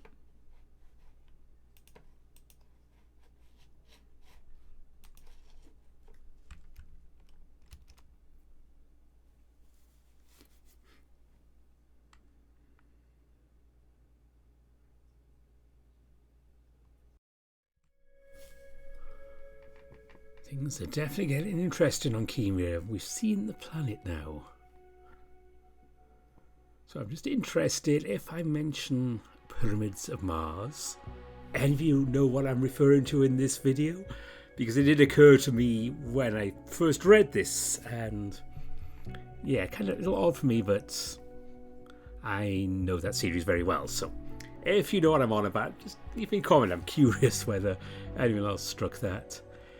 And also gave me Ramoses' voice. It all makes sense if you know what I'm on about, which probably most of you don't. So let's leave it there before we get too caught up in it. But of course, there'll be more Khemia in due time when it comes out. And next week we are doing our finale of Moonfire's Seeker Saga. That's going to be another long video. So I'll be doing that. And also coming up the week after, during the week, we're going to start a new Spectrum of Hybrids route. I'm not quite sure yet. My patrons are voting on it. So if you are a patron, you haven't voted, do you have a thought on that?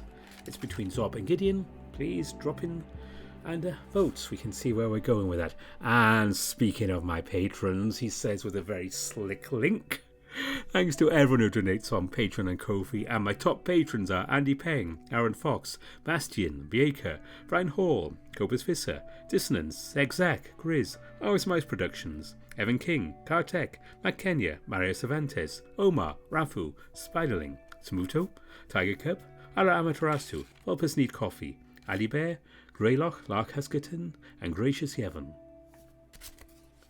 Special thanks to them.